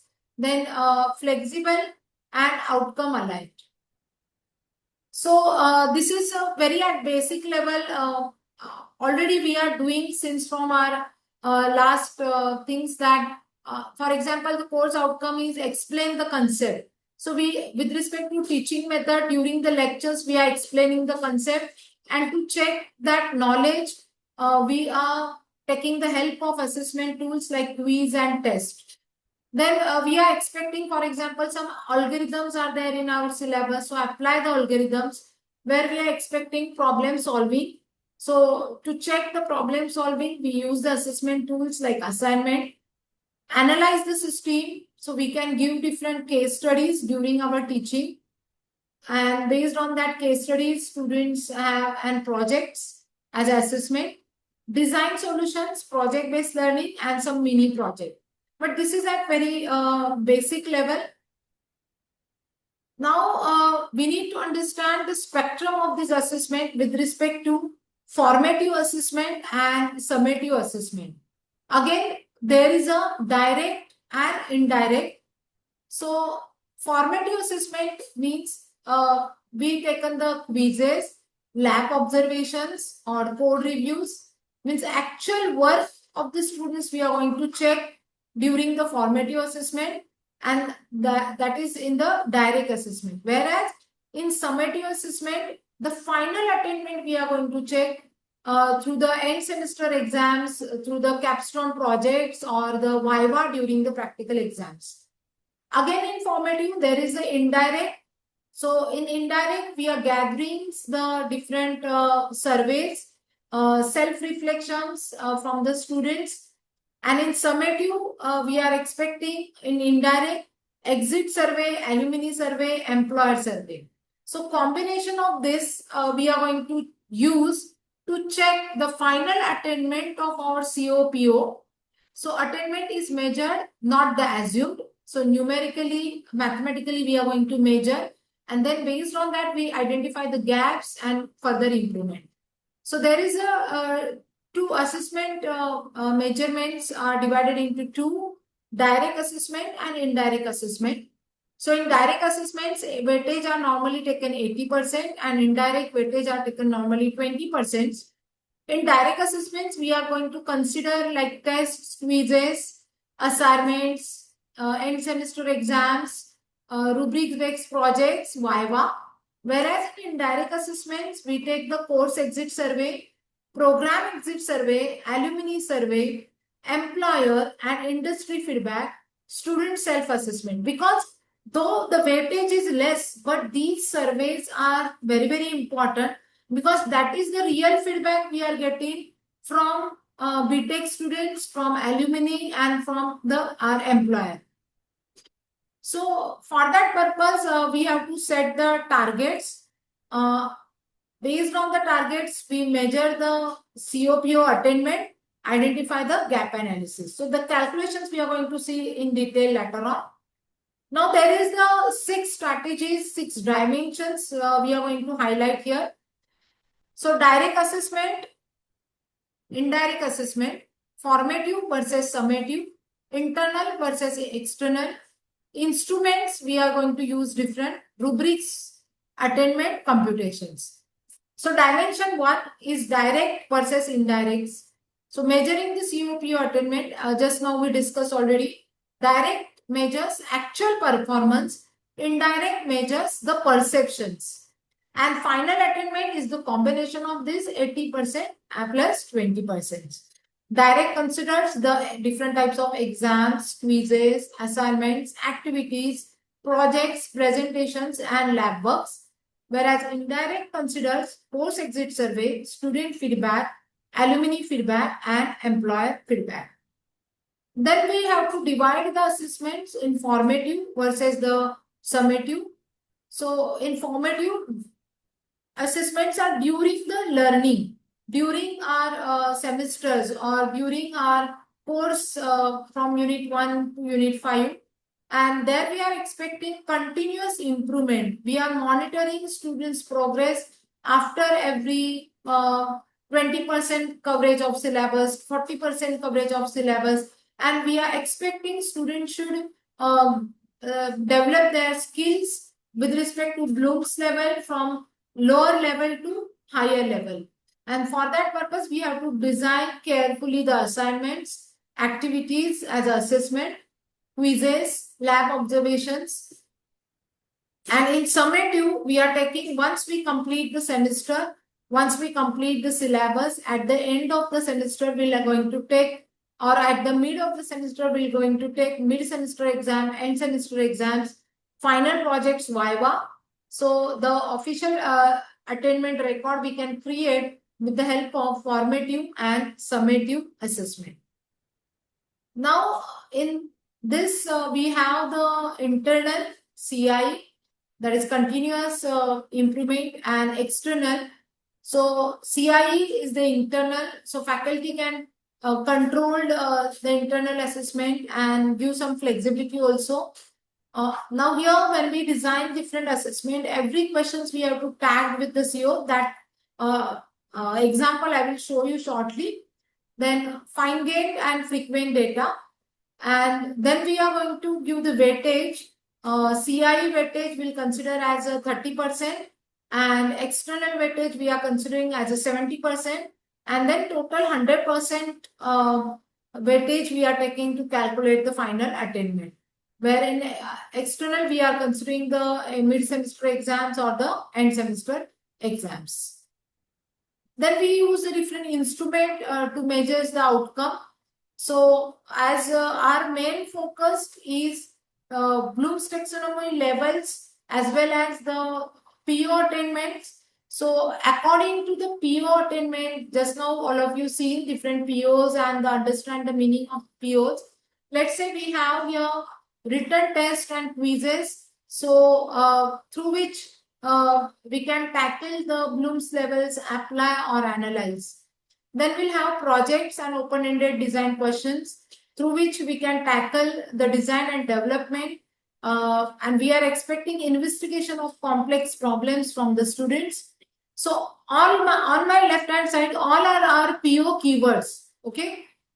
If you just recall the PO definitions, modern tools, communications, teamwork, ethics, lifelong learning. So when we are expecting this PO attainment through the course outcomes, we have to take the different assessment instruments. So when we are saying modern tools, we have to that modern tools will have to include in our curriculum, in our practicals, through different labs and software assignments. When we are expecting our students should confidently communicate their solutions. So for that, we'll have to see that in our assessment, there should be seminars and presentations. We are expecting our students should work very well in the team. So project management. So group projects we have to give during the courses. Peer reviews we can take. Ethics and environment, then we'll have to give some case studies, reflective writing. Lifelong learning, normally now we have MOOC certifications, internships. Through that also we'll give some credits, so through some marks. So hope this slide is very important.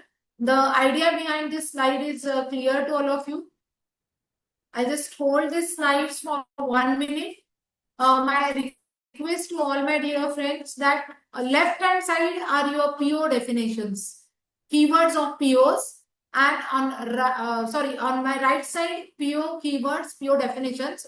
And on my left hand side, what instruments we can use.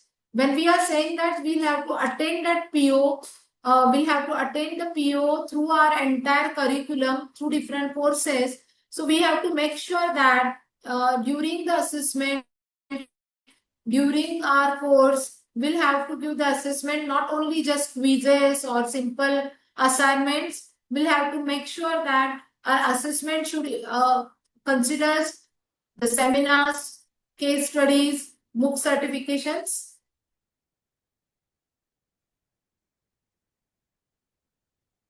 So based on this, we'll have to design. So now,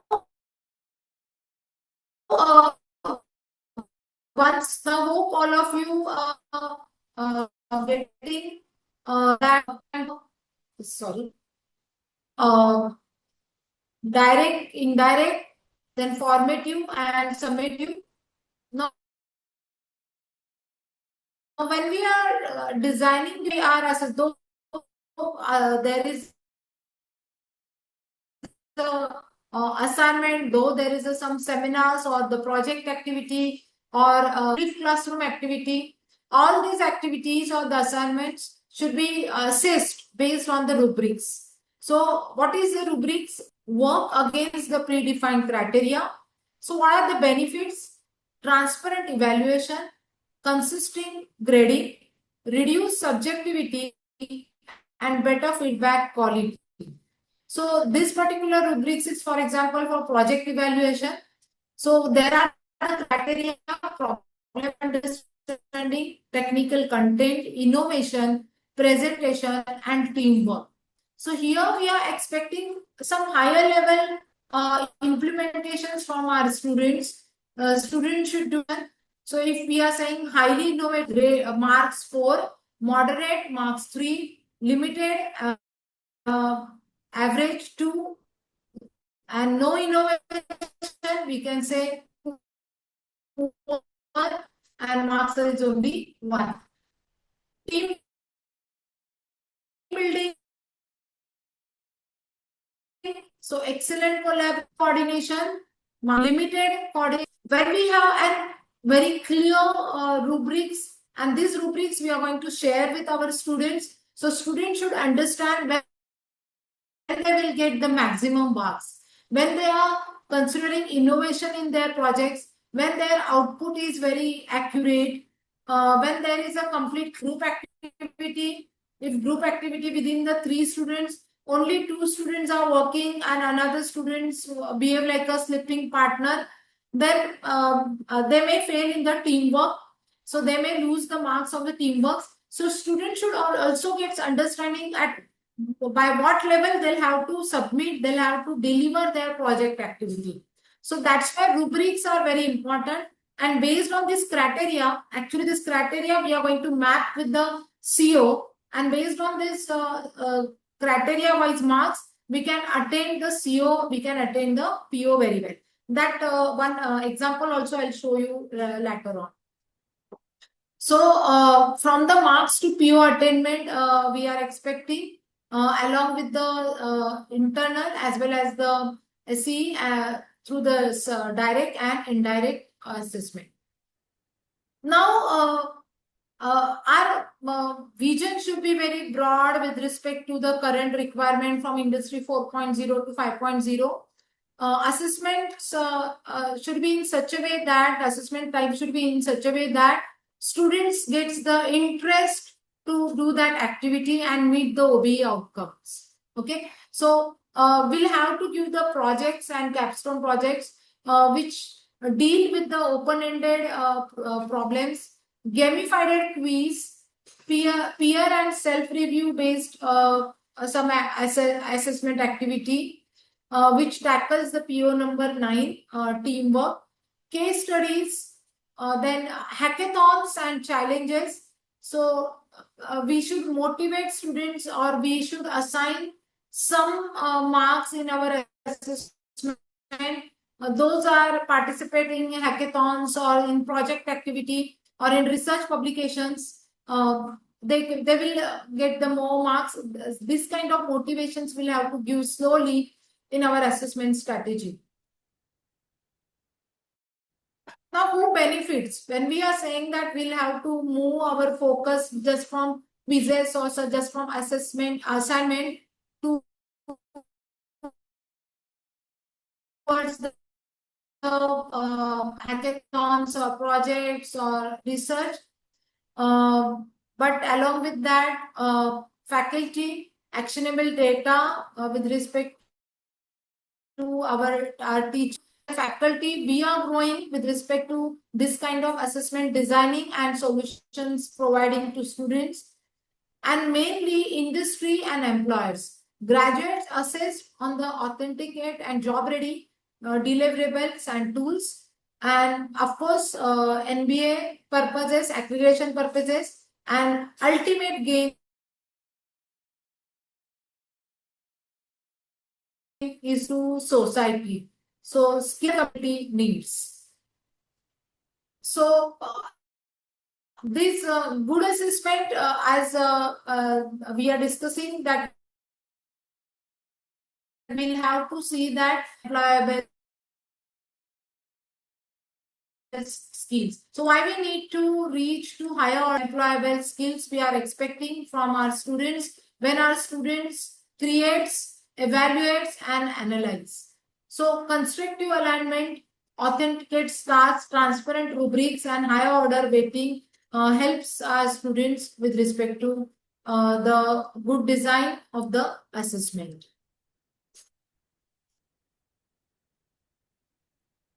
So designing and creativity and industry skills. So problem solving, design thinking, teamwork, communication, tool fluency, and lifelong learning. All these things we will have to consider when we are designing the assessment. And then we are expecting creativity. So for example, here I'll design any IoT solutions for a campus problem. Every team ships something different. So when we are asking our students to use the Internet of Things, IoT, to design, to give the solutions to the campus itself, students think about some creative solutions, and then we can say that these are the industry ready. So assess on the tools, deliverables, and workflow, and then social impacts. So these are again the two examples from the two different courses, machine learning and IoT. So instead of just written exam on algorithm, we can ask students to train and compare the different machine learning models, deploy the models using Flask and AWS. So through this, what we can assess? We can assess, apply, analyze, and create, which maps to PO number 1, PO number 2, PO number 3, and PO number 5, builds data skills, deployment, and scientific writing. Whereas same in the IoT course, design EPS 32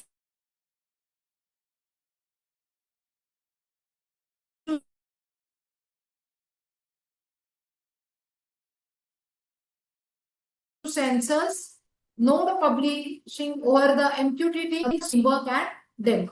So every COs, we have the POs, but here we have the combinations with respect to case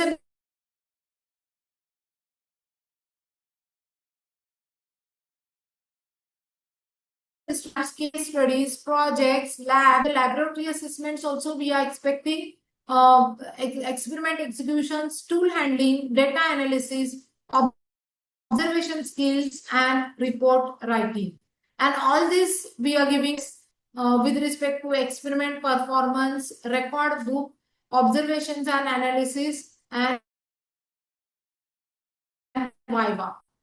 Same for the project, we are expecting communication work, problem solving, and creativity.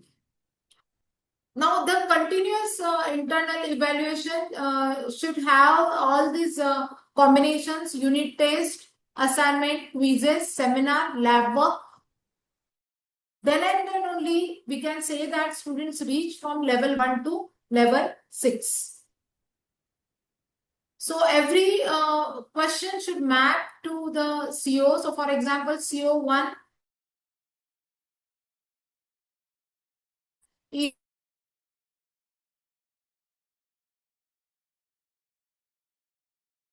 define the machine learning and already we seen that CO5 touches to level 6. Now this is the simple calculations because ultimately we'll have to calculate the attainment. So how to calculate the CO attainment? The formula is very simple. For example, we have to set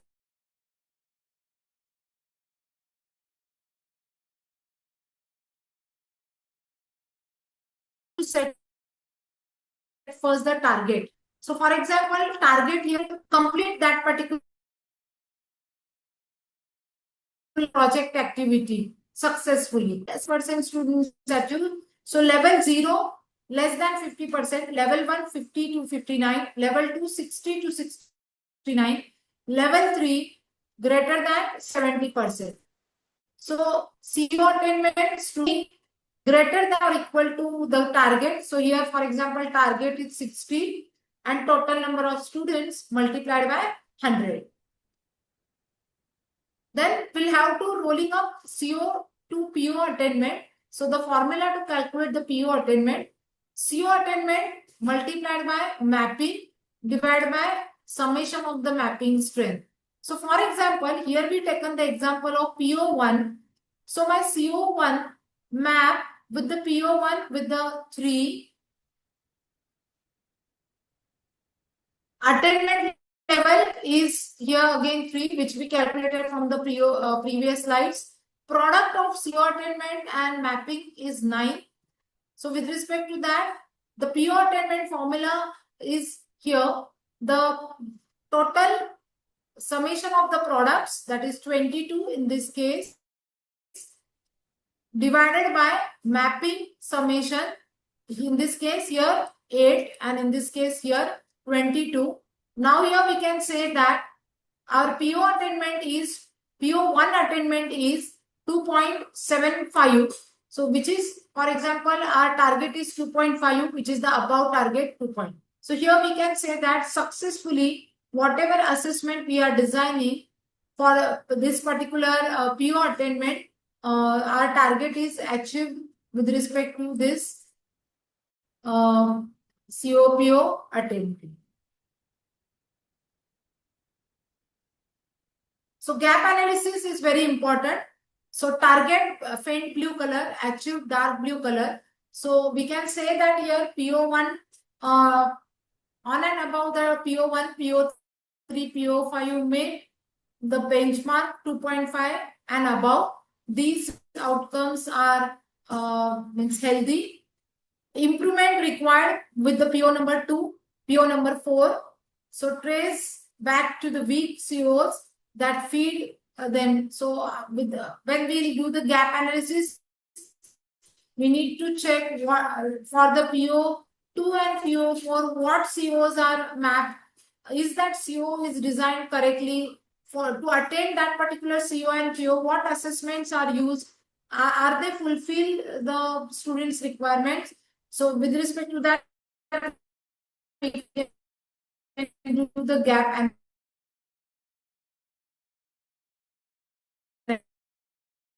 analysis. More assignment practices.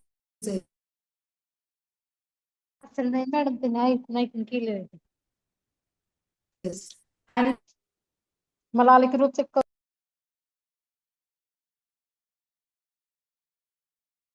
in case of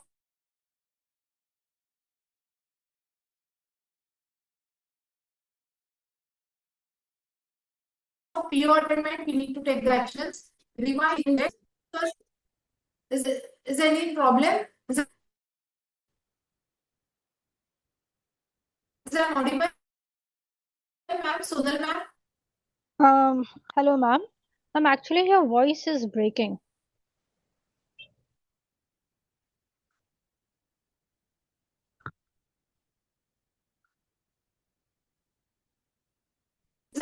Hello. Yeah, is that audible? Ma'am, yes, you're ma'am. audible, Is it okay? but at times the voice is breaking. Now I think it is fine. Okay, ma'am. Okay. Just a minute. Ma'am, how much time remains? Because I need to show some examples. Yes. Ma'am, you can quickly show the examples. We have Yeah, 5 to 10 minutes time, ma'am. yes. So, for example, for the IoT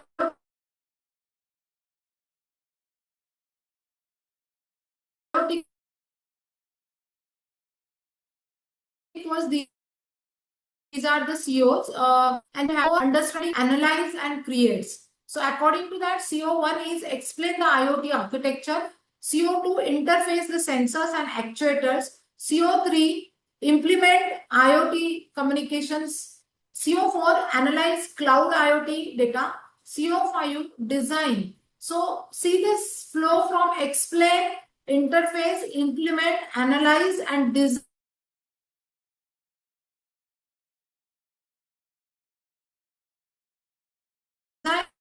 a secure end-to-end IoT.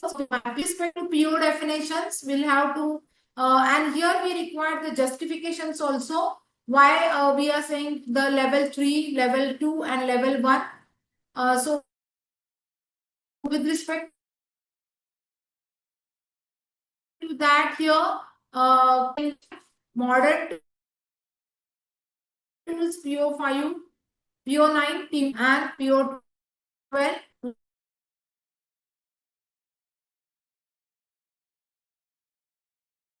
and PO12 lifelong learning. So for expectations from the student, design the end-to-end IoT solutions, and that for two assessments will have to give the capstone project. So capstone, through the capstone projects only we can attain the PO number 9, PO number, which is teamwork, communication, and life as well as solutions. So now see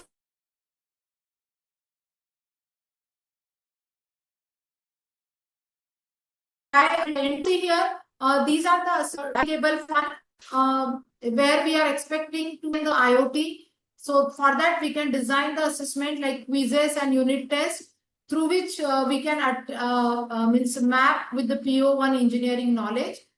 Then lab sensors related lab applications we can give, and there we can CO2 map to PO5 modern tools. Then lab and assignments PO1 and PO3. Then problem analysis, we can give the things speaks data analysis kind of activity.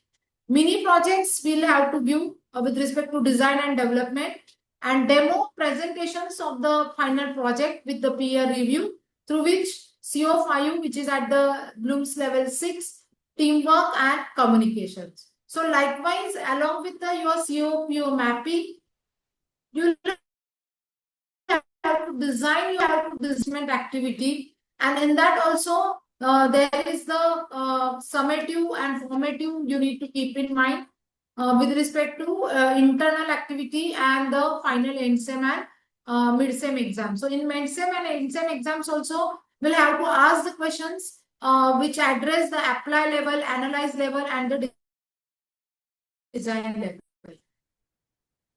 So here, the measuring the IoT COP attainment, direct assignment, quizzes, sensor labs, MQTT assignment, mini projects, projects Viva, end semester exam, indirect course exit survey, student feedback, alumni in IoT roles, employer feedback. So final attainment is 80 plus 20%. So now again here we are mapping the questions. Quizzes, we can ask simply list the 4 layers of IoT. Lab is the DHT11 with ESP32. Again, assignment, we can add analyze the temperature trends, and projects build a secure smart irrigation system. So CO5, so slowly students can progress to reach to build a secure smart irrigation system which addresses CO5 and which addresses the PO like PO9, design PO3, PO10, and modern tools. So for example,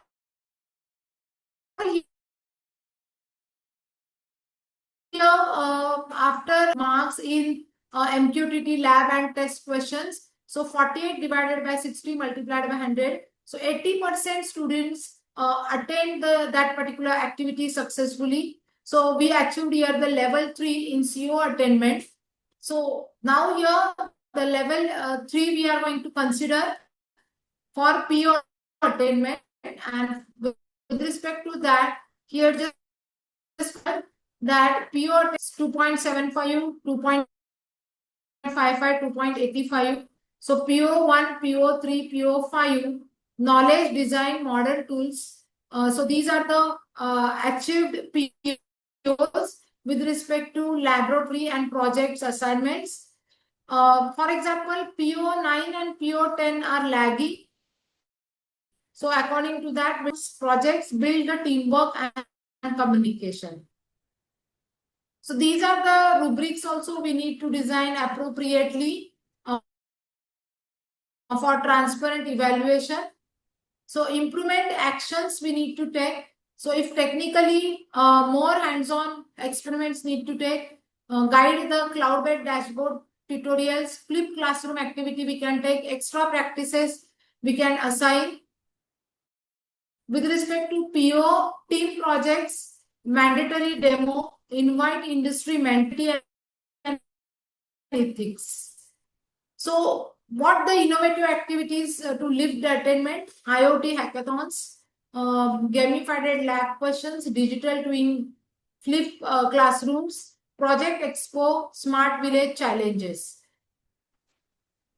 So ultimately, what we are going to do, we are going to design the COPO mapping, deliver teaching, assess the assessment of the students to the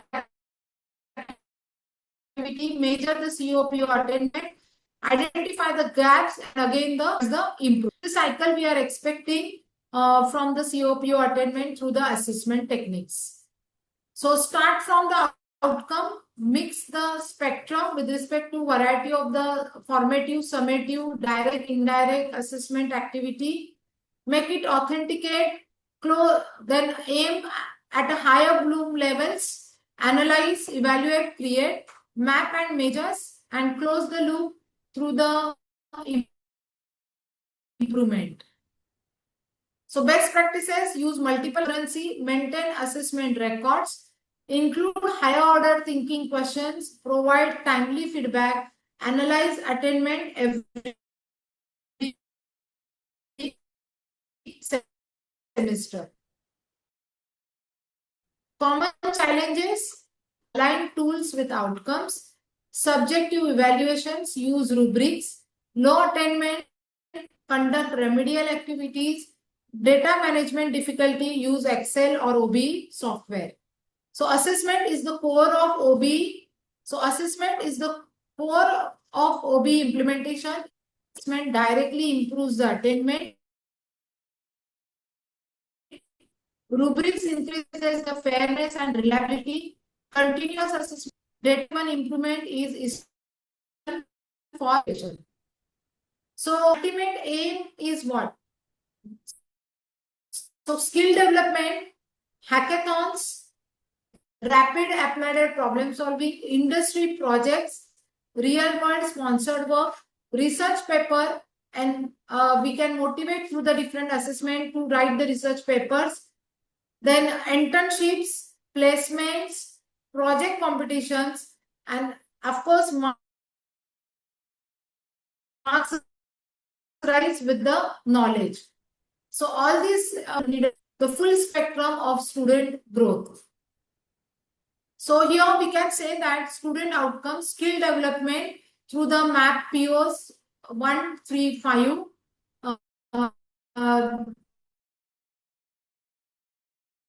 through the skill matrix, hackathon participations for you.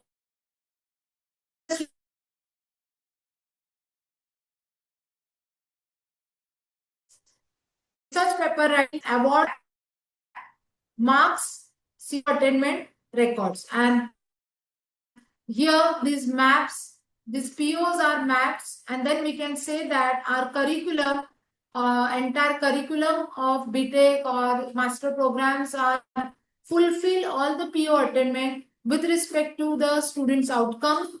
And for that outcomes, we'll have to develop the skills through the higher order assessment techniques like hackathons, paper writing, and project competitions. So here, slowly we are going to move. It's not the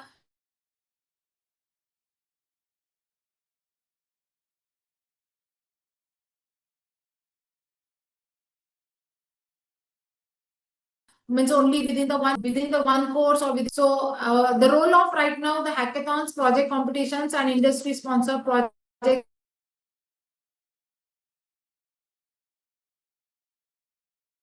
are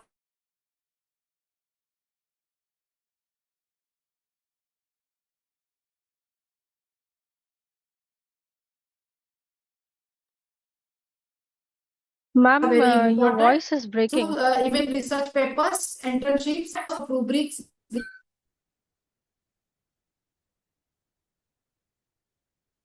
papers.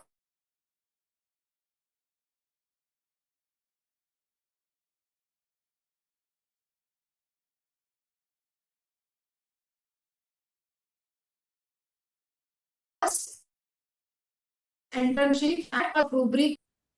One. Hello. Hello.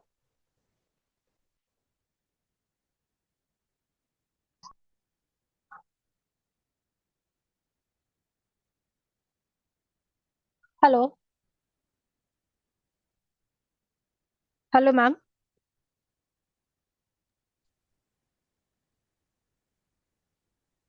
Smita, ma'am, are you there? There's some network issue, I suppose. Yeah, I think she left from the meeting.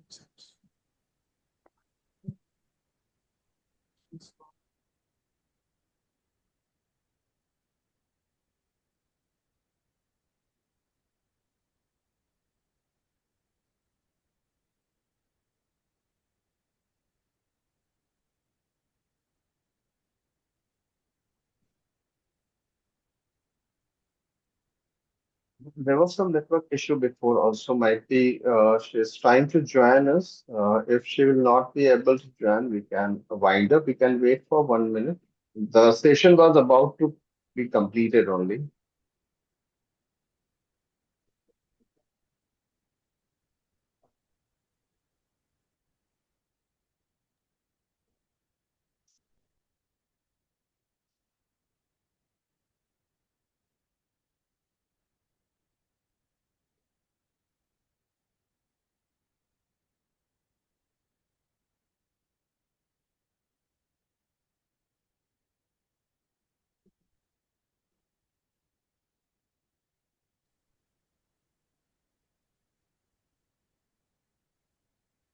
Uh, Sonal ma'am, I hope Smita ma'am has some network issues there. We can wind up the session. Okay, sir. Okay, sir. So, as we conclude today's session, I would like to express my sincere gratitude to the esteemed speakers, especially first speaker as well as the second speaker. Unfortunately, there was some network issue, so I think Madam is unable to join, and we are having time constraints, so let us find it up. But on behalf of the organizing committee, I would definitely like to thank Madam for an insightful session on COPO mapping, outcome-based education, as well as the assessment rubrics that she has shared. And she had Ma'am has also, joined. Sonal Yeah, ma'am. sorry, sir. Actually, because of some power issue, I left the meeting. Okay.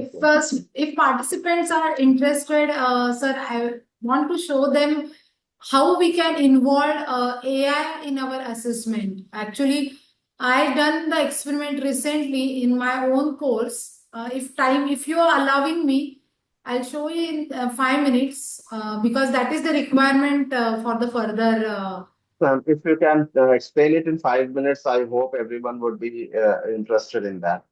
I'll just give the demo for that. Means I'll request.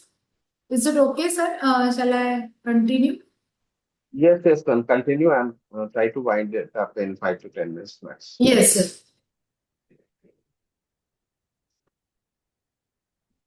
Yeah, I'll just say in 5 minutes. Actually, see, what is because we can't means avoid the artificial intelligence, and we know that our students are continuously using ChatGPT, Gemini, and students are quite smart. If we are giving them some assignment or some project activity, easily they can make the presentations, project reports.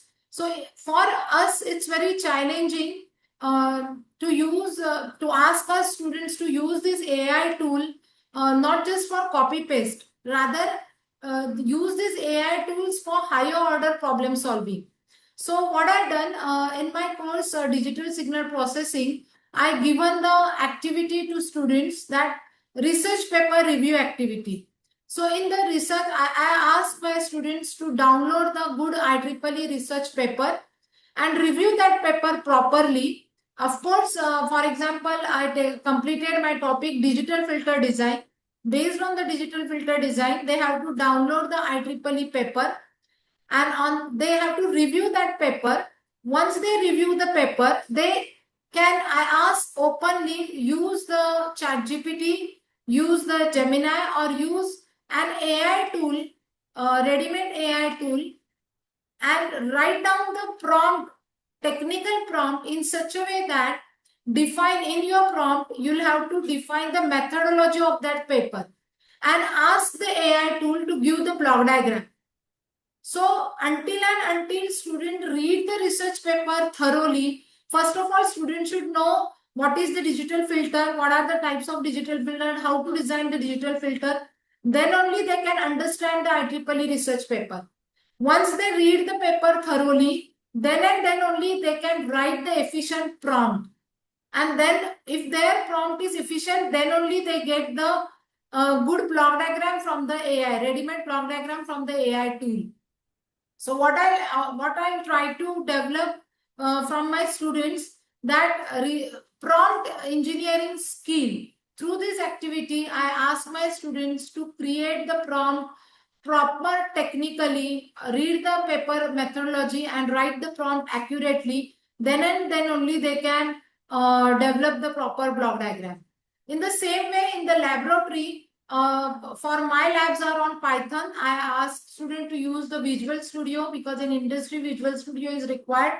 In the Visual Studio, install the AI tool, Copilot or any AI assist tools used, that tool, and take the higher level thinking, problem solving, and use that AI tool for higher level problem solving Python code.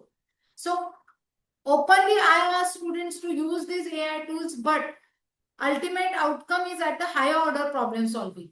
So I request further, all we have the responsibility now, our students should use the AI tools for higher order problem solving, not to just the copy paste.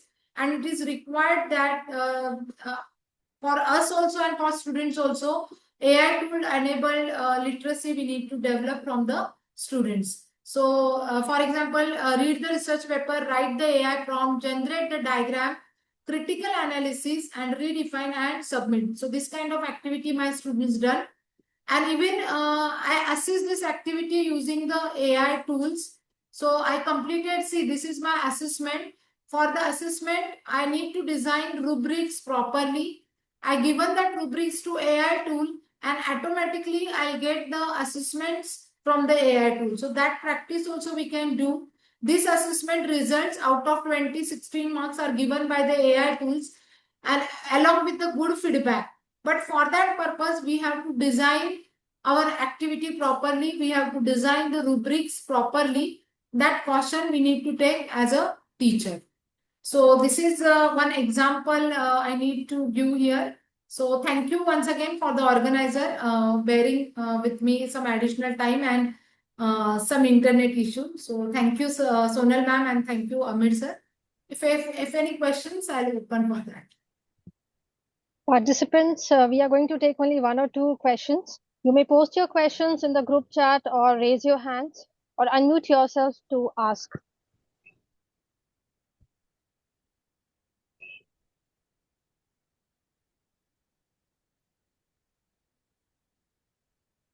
Ma'am, I think we have one question in the group chat. The participant is asking, do we need to document the justification for assigning level in COPO mapping? Yes, yes, yes. We require the justifications why you are saying this particular PO is mapped with the, and for that purpose, actually, NBA gives the performance indicator. You can design the performance indicator as per your branch, as per your curriculum, and that justification you can make ready for the community. Yes, we require justification.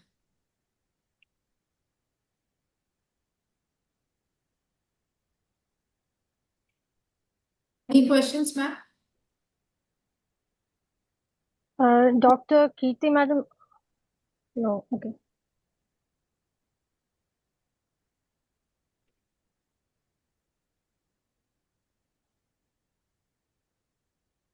The moral is that Ma'am, we have. Ma'am, we have Dr. Kirti. How? Yes, ma'am. How we can use the AI in teaching learning process? Can you explain? Yes. The by the two way, as I first, we have to make sure that we can't stop students to use the AI tools like ChatGPT or Gemini in their studies. But in our assessment, directly in the rubrics, we can check what we can ask students. Write down the prompts, what prompts you are giving to complete this particular problem. So based on the prompt, you can give the marks based on their results. Second thing, there are the variety of the AI tools available for block diagrams or for the research paper review. Directly, we can ask students to use that AI tools and we can check their outputs at higher order level.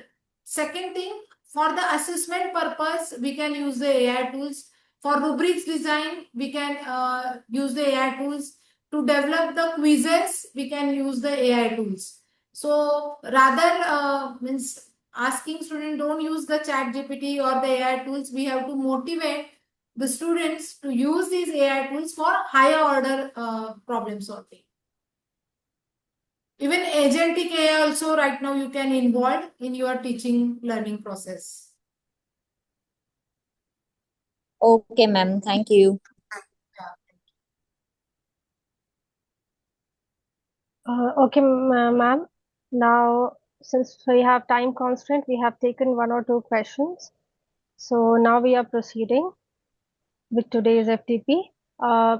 Madam, thank you so much for this insightful session on COPO mapping, outcome-based education, the assessment rubrics, and as well as the examples that you had shared with us regarding the student-related activity. These insights will certainly benefit all of us. And also thank you for patiently addressing the queries. We again extend our sincere gratitude for this session. And moving forward to today's session, as we conclude today's FDP sessions, I would like to express my sincere gratitude to our two esteemed speakers for today, Dr. Judith Gomes Madam and Dr. Smita S. Kulkarni Madam, for their insightful presentations and for sharing their valuable expertise with us. I also extend my heartfelt thanks to all the participants for their active involvement and thoughtful interaction throughout the FDP. As I can see, this group chat was flooded with good questions. And if due to time constraint, we were unable to address all the questions during the Q&A session, we sincerely apologize for the inconvenience and appreciate your understanding for this. We look forward to your enthusiastic participation for day 3 tomorrow. But before that, I would also like to thank Dr. Amir Junaid Ahmed, sir, Secretary of AMIEE Association. He is the real face behind the smooth conduct of all these interesting sessions. Thank you, sir, for your continuous support. And over to you, sir. Thank you very much, Dr. Sonal, for those kind words. The whole team is working. The complete association is behind the success of the association. And I want to bring to notice that all the session coordinators, all the speakers, our keynote speaker, resource person are all our own members. They are members of the association. We try to give opportunities to all our members in different kinds. FDP is one of them, so that we get to learn from these learned people with us in the association. I thank everyone, the participants, for being so active in this day two session and try to be more active in the coming sessions. Tomorrow also will have very interesting and very informative sessions coming up. So be on time, be present on time tomorrow as well. And thanks a lot. Have a very nice day.